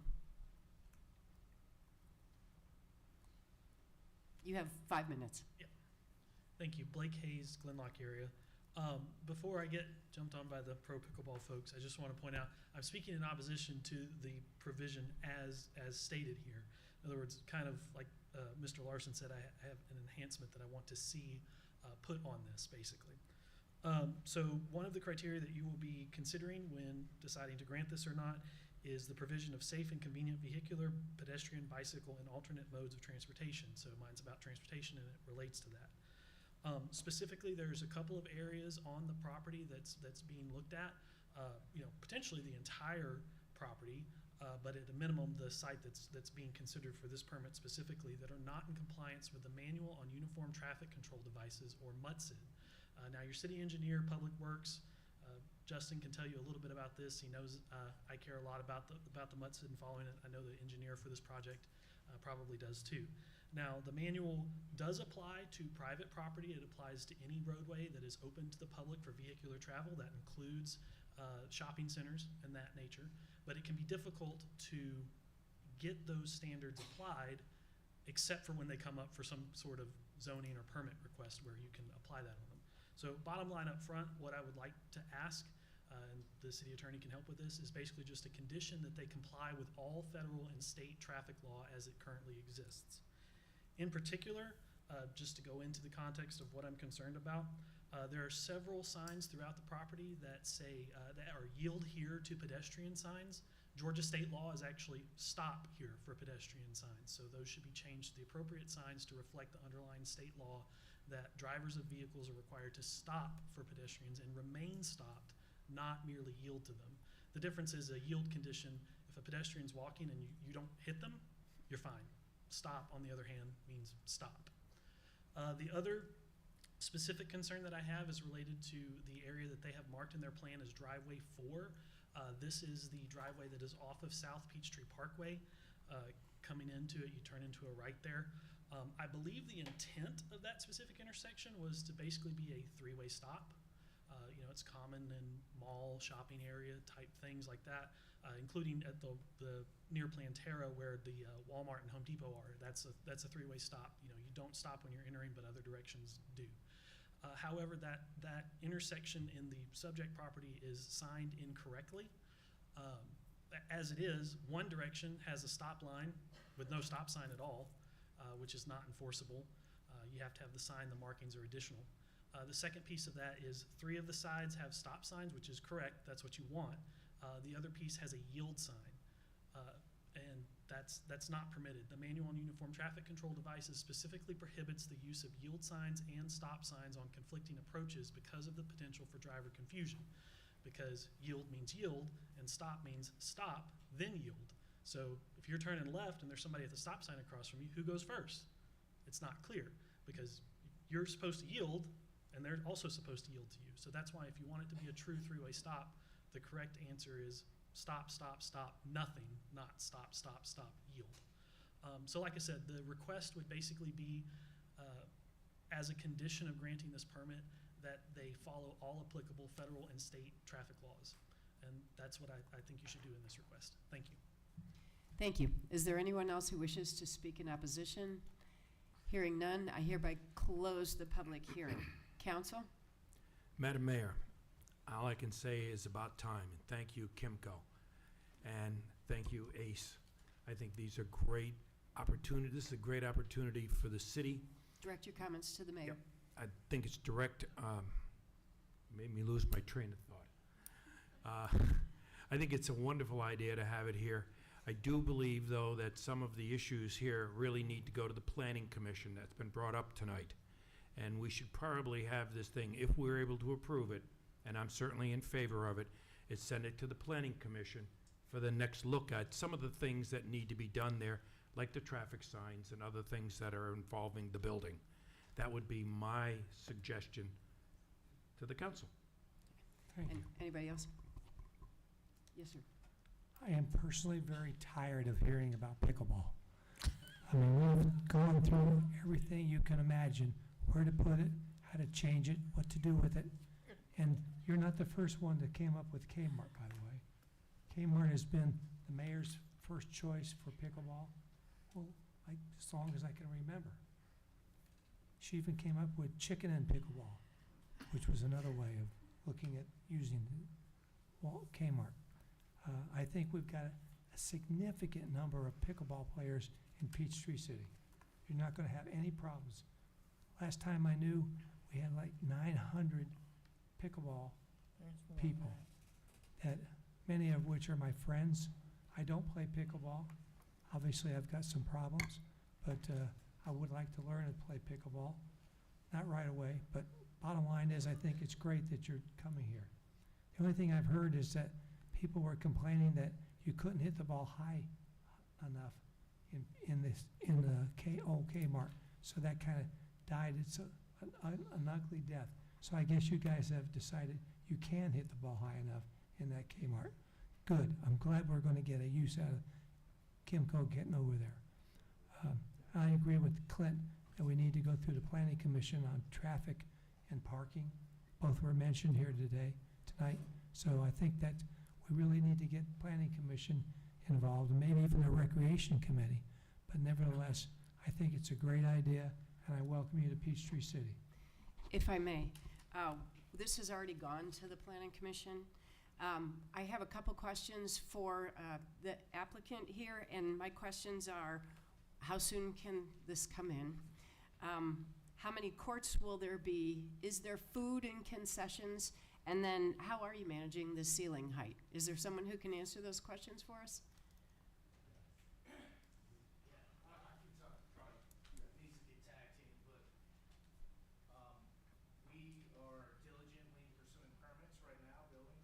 And the hope would be that we would be open this time next year, first quarter 26 at the latest. But everybody's moving at warp speed. Yeah, probably if things start, depending on when you give us the green light to go, if you do, it could be as early as August. August. August of 24? 25. 25. That's fine. Yeah. Okay. But definitely sometime in 25. Thank you. And how many courts? We're gonna have 14 playable courts and then a couple of warm-up courts and a stretching area. And any food or concessions? A cooler and packaged foods. Okay. And so obviously you're managing the ceiling height. You said you wouldn't have a mezzanine like Roswell, but.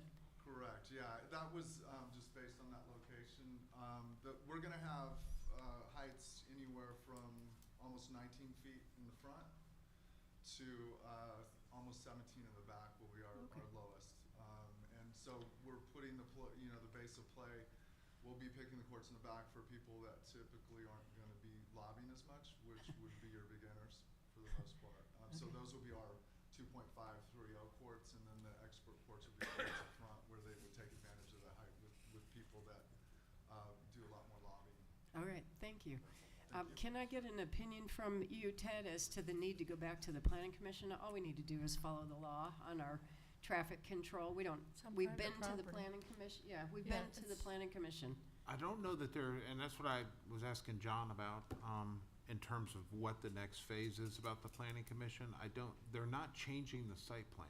All they're seeking is a building alteration permit.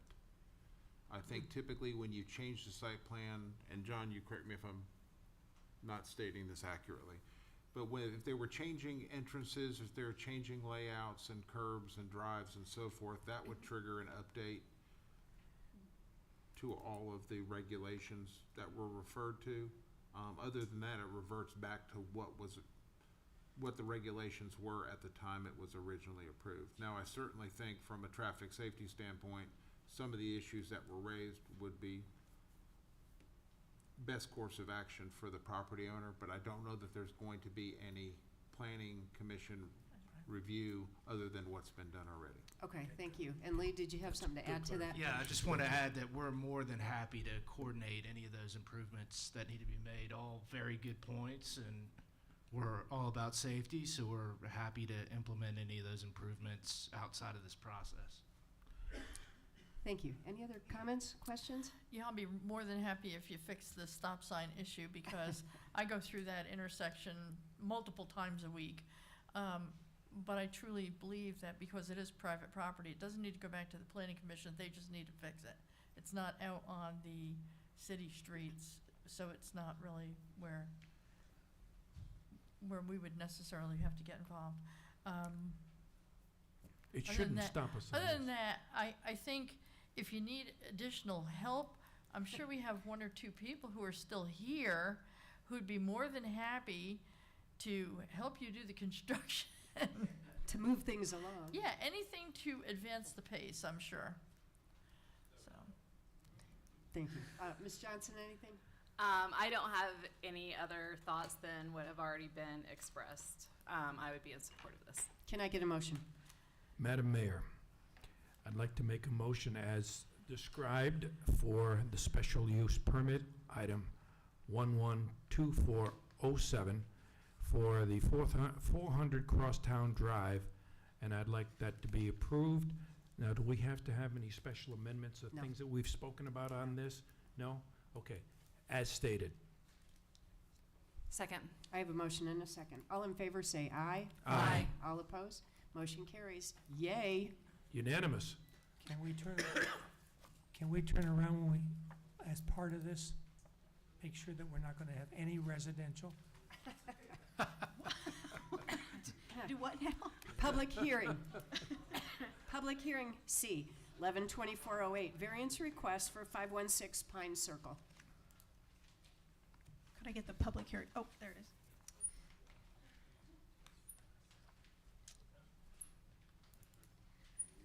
Okay, this, the property for this proposal is located in the, it's one of our older neighborhoods called Section 9. It's that neighborhood that's surrounded by Gulfview Drive. The zoning is R22. To give you some background, here you're looking at the original survey of the property when the original house on the bottom left there, and then top right is the current survey with the newer house that's been built on there. So this most of the homes in this neighborhood were built in the late 1960s, early 70s. It used to be zoned what we called R150, and then in 1977, the whole city was rezoned, converting to the current zoning districts we have today. Regardless, the setbacks then and now for this area are the same, and they are front 50 feet, side 15 feet, and rear setback is 30 feet. The original, like I said, the original home was built around 1970. I don't know for sure. And then the previous homeowner, not the applicant for this request, previous homeowner demolished the existing home and rebuilt a new home using the same pad, and then increased it slightly, and then also added a full second story. The current homeowner purchased the home in 2021. And then to give you some more context with the property, the lot is an odd shape, as you can see here. And the reason being is there is a grave site, a cemetery on a city greenbelt that is close to the property line. It's hard to read these numbers up here, but this is the access to the city. This is a city greenbelt that surrounds the property. Here's the roads, Pine Circle, and I believe this is Pine Mount. You can access the city greenbelt off the streets here and here to get to that grave site. And then this is what, apparently there are, our GIS folks went out to take a look at this, and there are actually 2 graves there. This one, I can't find my pointer.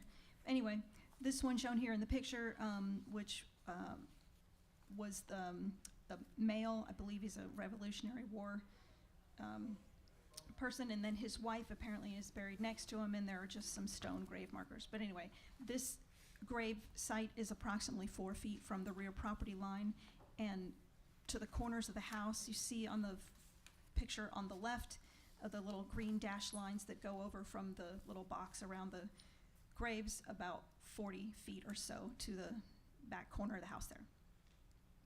Moving right along, the request, the homeowners would like to construct this outdoor entertainment area, which would include a pool, a pavilion area with a fireplace, a hot tub, and some uncovered patio space. They would need variances to do this. One is for a rear setback encroachment for the pavilion. There we go. This is the pavilion here. It's about 20 by 20. It encroaches into the rear setback by 24.8 feet. And then, because at this time we don't know exactly what will be required to build this, there is a retaining wall involved. We don't know what the materials will be. If anything, will require a foundation. And so at this time, they also would need a side setback encroachment of 10 feet for this pool deck area. There it is. This area here, leaving 5 feet to the property line. Let's see. They do have, they provided letters of support from their neighbors. I did want to, let's see, one more. Just briefly, here's some renderings they provided, as well as an inspiration photo for the outdoor pavilion.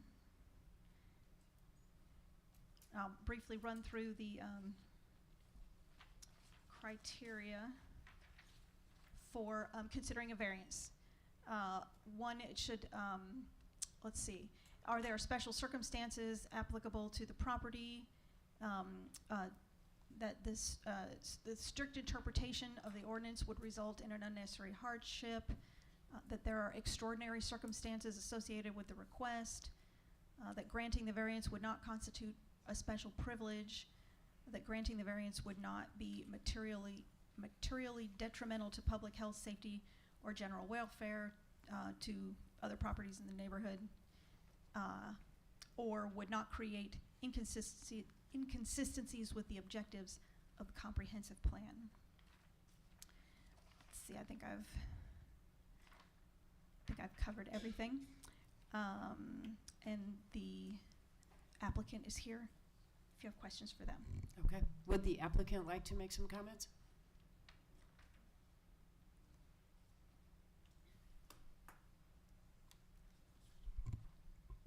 Hi, Mayor and Council. I'm Bernadette Gilio, and this is my husband, Tony Gilio.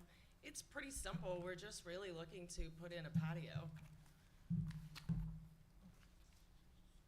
That's it. Okay. All right. Yeah, the patio, the pool, just, and it's really to improve, you know, the quality of our life here in Peachtree City, to improve, obviously, our property. This is our dream home.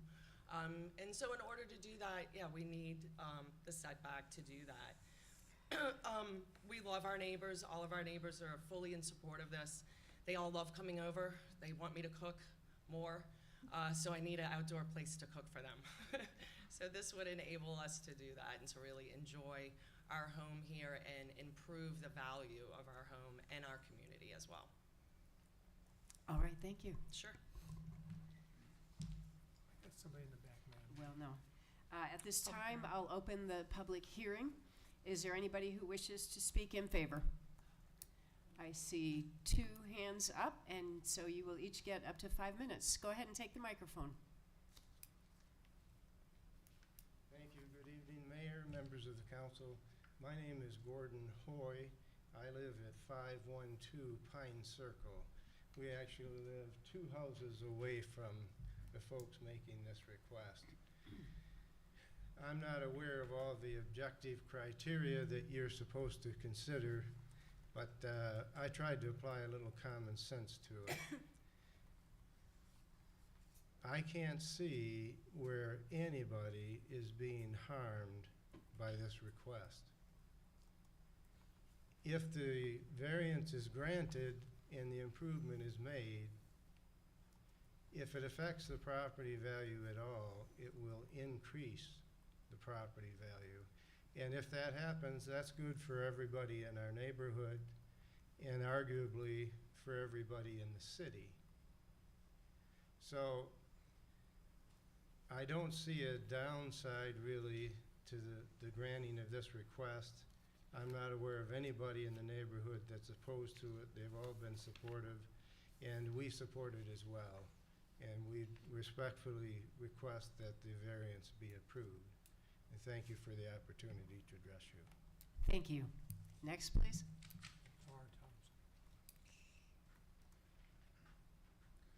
Hi, Mayor and Council. Dar Thompson, 121 Peninsula Drive.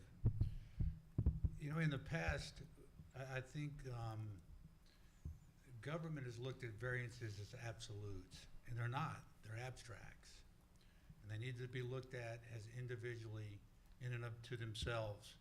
Real estate law was very clear on this. In one definition, this is a very extremely unique lot since I don't know if you want to put that up again, but I don't want to waste everybody's time. We have it.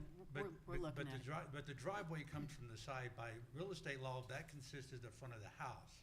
So you get the side, but if you look at the definition of a house, it's the main part of the house of the entrance that faces the main street. So this is really, it gets really confused what a side setback is and a rear setback is. From optics view, what they're wanting to propose is really a side setback and not a rear setback. But the additional benefit by proxy that the homeowner has is that the city has an additional 20-foot buffer. When we look at variances, we always look at when we butt up against another parcel, or AKA our neighbor. So in this situation, and you said the side buffer is 10 or 15 feet? Is it 15 feet? The side of the setback. buffer? The side setback. Side setback is 15. 15 feet. So, Yeah. so in reality, by this unique situation, you have an additional 20 feet available before you reach to the neighbor's property line, where you usually have your property line is also their property line, henceforth the distance between the two. So there's no harm as it relates to the neighbor. So I would just variances. Most people that come for variances in this community are always come with realistic expectations. No one's asked for anything exorbitant. They just want to improve their home. They want to improve their quality of life. They want to stay in Peachtree City. And especially in the situation where this gentleman said, and there are letters that are proponents to this, I would ask that this council approve this variance. Thank you so much for your time. Thank you. Is there anyone else who wishes to speak in favor?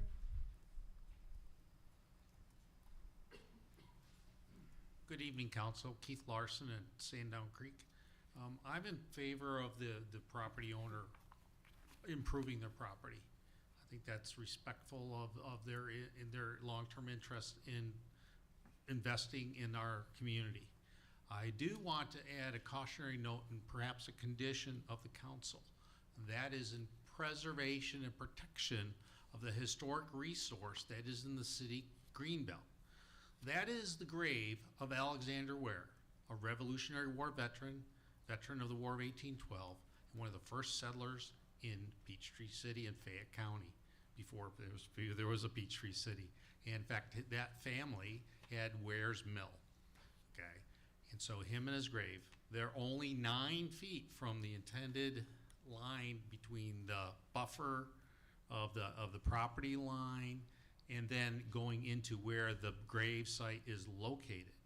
So as a condition of historic preservation, cautionary, I would encourage the council to consider a condition that the development include the construction of a warning sign or fence to prevent the excavators going in and out from going over the city greenbelt line and inadvertently crushing the gravesite. That's a historic preservation, and it is the responsibility of the city to preserve these historic resources.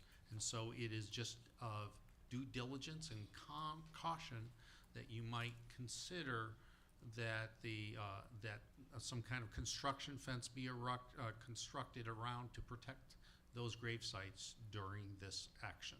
Thank you. Thank you.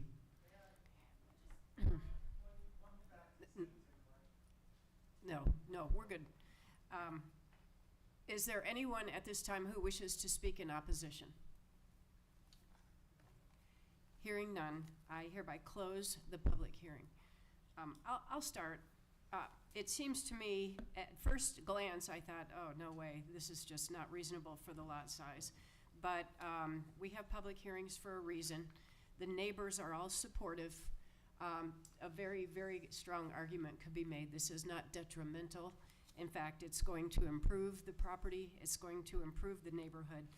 I have always believed variance requests are for people who are out of options. And so I will vote in favor of this. I think it's very reasonable for us as a city to just take a little extra measure to protect with some fencing, cones, whatever it may be, around the Ware graves. And that's all I have to say about that. Thank you, Madam Mayor. Normally I'm not in favor of variances, but I would tell you that I've seen so many of these that Dar's brought up, or at least commented on, that are these odd-sized lots, that the side setback and the rear setback kind of merge together. And I think in this case, it's pretty clear that this is really a rear setback more than a side setback, at least to me it is. And looking at all the parameters that you lay down to us, I would agree that this is reasonable. I do think we ought to take care of the historical preservation. We had a problem like that over on, not far from Pine Ridge, I think it was, where there was a burial site in the back, and the gentleman that bought the property went ahead and did everything he needed to do, make sure that there was nothing there. That was a real weird parking lot in the back, but nevertheless, it can be done, and I think the owners need to really reserve the historical relationships with the city and the family. So I would be in favor of doing this, Madam Mayor. Yeah, Ms. Brown? I disagree. I think the encroachment of 10 feet into the 15-foot side setback and 24.8 feet into the 30-foot rear side setback are major encroachments. In fact, they're way excessive for what should be tolerated by our variances. No matter how run down or vandalized the adjacent cemetery is, that does not give any justification to encroach into the setbacks. Poor maintenance on our part for the gravesite is not a justification to grant a huge encroachment of 2 setbacks. We should preserve the gravesite better. The worst thing about this particular property, the way I see it, is that when the prior owner chose to tear down the original house and rebuild, they scaled the new house to cover almost the entire buildable space on the lot. And I understand why builders do that, or why owners do that when they're doing a tear down and a rebuild. The more interior space, if they stayed in the house, was good for them, and a much bigger profit when they sold it, because a bigger house sells for more money.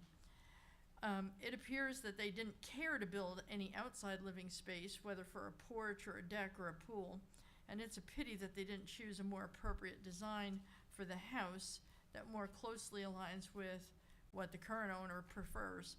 If they had built a covered porch, then the interior of the house would have been smaller.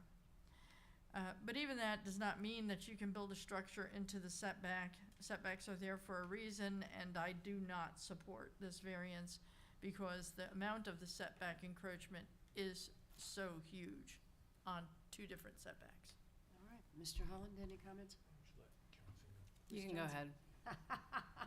I'm gonna be You're just last. deferring to me. I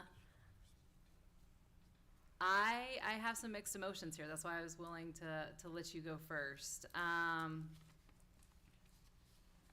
There is objective criteria, as our first speaker stated. We have variances for a reason, and I believe where variances, but they exist for a reason. And so, Councilman Holland, if you don't mind just giving me a minute, I'm reading through this a little bit more. No problem, I'll take over. To if you- see if I can justify this. Then let me take over, because it may change what you're thinking. I want to make Peachtree City a great city. And sometimes you have to break the rules. And I tell you, I came to this conclusion over the last few days, looking at this, and we've had some discussions on it. And I said, oh, my God, it's really breaking all of the rules that we stand for. Don't go over into the setbacks. Don't do this and don't do that. But I looked at those pictures, and they're beautiful. I looked at and listened to what was said tonight, and it's actually changed my mind. So citizen input does change the mind of council people, because I'm going to tell you that I will be in support of this after hearing what I've heard tonight and breaking some rules, and I'm going to get a lot of pushback from people. But you know what? I want to make Peachtree City a great city. And sometimes you got to break the rules to make it a great city. I hope that helps you, Councilwoman Johnson. I mean, it doesn't, I don't think you even need me to weigh in at this point. Yeah, I did. I said I'm in favor of it. Yeah, I think y'all are, you have three. All right, I'll take a motion. Madam Mayor, I'll make the motion since I'm the one breaking the rules on this. I'll make a motion that we approve item 11-2408, variance request for 516 Pine Circle, as drawn. Second. I have a motion and a second. All in favor say aye. Aye. All opposed? No. Motion carries 4-1. Thank you. I did forget to mention that that I had suggested conditions. Are you approving with the conditions? We are. with We the are conditions. approving with the conditions that they have to. Conditions in the motion. Tell me what you want me to do. Can we withdraw that motion? Make a motion for reconsideration. Madam Mayor, I'll make a motion for reconsideration. Second. I have a motion for reconsideration. All in favor say aye. Aye. Don't we have to state that? You're just gonna make a motion to approve the variance with the conditions recommended by staff. Madam Mayor, I'll make the motion to approve this 11-2408 variance request for a 516 Pine Circle with the recommendations from staff. Second. I have a motion and a second. All in favor say aye. Aye. All opposed? No. Motion carries 4-1. Thanks very much. Council staff topics, we'll start with Justin. Yeah, I'll try to get through this quick. All right, first I wanted to formally introduce our new Assistant Public Works Director. I know, I'm gonna get you next. Assistant Public Works Director, DeMarcus Hunter. He's been with us about 20 years in Peachtree City. He's been an employee. He started as a maintenance tech, worked his way up to street supervisor, and now he's going to be Jonathan's assistant public works director, so we're excited for that. Next one is introduction of our new assistant city manager, Christopher Hobby. He comes to us from Bainbridge, where he was the city manager there. He's also been the city manager of Colquitt. Colquitt, isn't that how you say it? Yeah, Colquitt. He's from the Milledgeville area originally. He's got a wife and 3 kids, Sarah, Darren, and Michael, and 2 dogs. And he's a big Braves fan, and he's a big Georgia Bulldogs fan. So we're excited to have him here. He's been with us for 4 days now. Got to go to our staff retreat with us and meet everybody. So he's been plunged into the deep end already, and we're excited to have him here. All right, welcome, Chris. Welcome. Now I know why you chose him, Bulldog fan, There you just go. like you. All right. Okay. Yeah. Baptism by fire. That's right. Council staff topics. Clint, you had one? Yeah, I do. I have one. I can't. Is this? I don't think it's on. It is. It on? Okay. I just have, being a veteran, Wreaths Across America is a great way to honor those who have served and are no longer with us. And this year we'll be collecting any donations that we can for Wreaths Across America. We also need assistance, and I know that the post that I'm in, the American Legion Post 50 here in Peachtree City, is asking for whatever can be done as far as manpower and donations to help out so that we can honor those who passed before us, who served our country well. And I appreciate any help anyone can do, any of the citizens that are here, the mayor here, and also those who are listening at home. Appreciate any help. Thank you. Anybody else? Yeah, I have, I'd like to remind everybody that if we're gonna do something about the deer, we need to do something soon. And the other thing is, in addition to Wreaths Across America that Clint was talking about, the Fayette Women's Club is doing Wreaths Across America at Camp Memorial Cemetery. We're only a handful of wreaths short of our 800 that we need to buy. And Wreath Day is scheduled for December the 14th. At Camp Memorial. The ceremony for that starts at noontime, so I just want to put that out. It's a great opportunity for anybody with kids who are scouts to bring them over. It's a truly moving experience to watch as the wreaths are, fluffed and carried one by one to a grave. And when you place it on the grave, you say the name of the service member that you're honoring. And you can teach children so many valuable lessons about respect for our veterans who put us here where we are today in this great republic. So whether you do it with the local American Legion that does it, or if you do it over at Camp Memorial, whichever way, I mean, these programs are running all over the country, and Wreath Day is the same everywhere. So, we all know that they do it at Arlington, but you can participate on a local level if you'd like to, and it's really a moving experience. Wonderful. Anybody else? Where can people go to get the rest of these wreaths that y'all need? The How to website? contribute? If you go on the website, or I can send you something that you. Well, I already bought a wreath. I can buy another one. I already bought 24 or 25. But I have so. kids. Maybe we'll go place some wreaths on graves. But That's- I would love to see you guys reach your goal. It's a great cause, and we had their trailer here earlier this year, and that was great. I don't really have anything except to say Happy Thanksgiving to everybody. Happy Thanksgiving. Do we have executive session? We do, to discuss real estate and pending or threatened litigation. Can I get a motion? Yes, Madam Mayor, can we adjourn to, let me make sure I get this right. I make to a motion. executive- You're already To wrong. executive session, I make a motion for real estate and pending and threatened litigation. Second. I have a motion and a second. All in favor?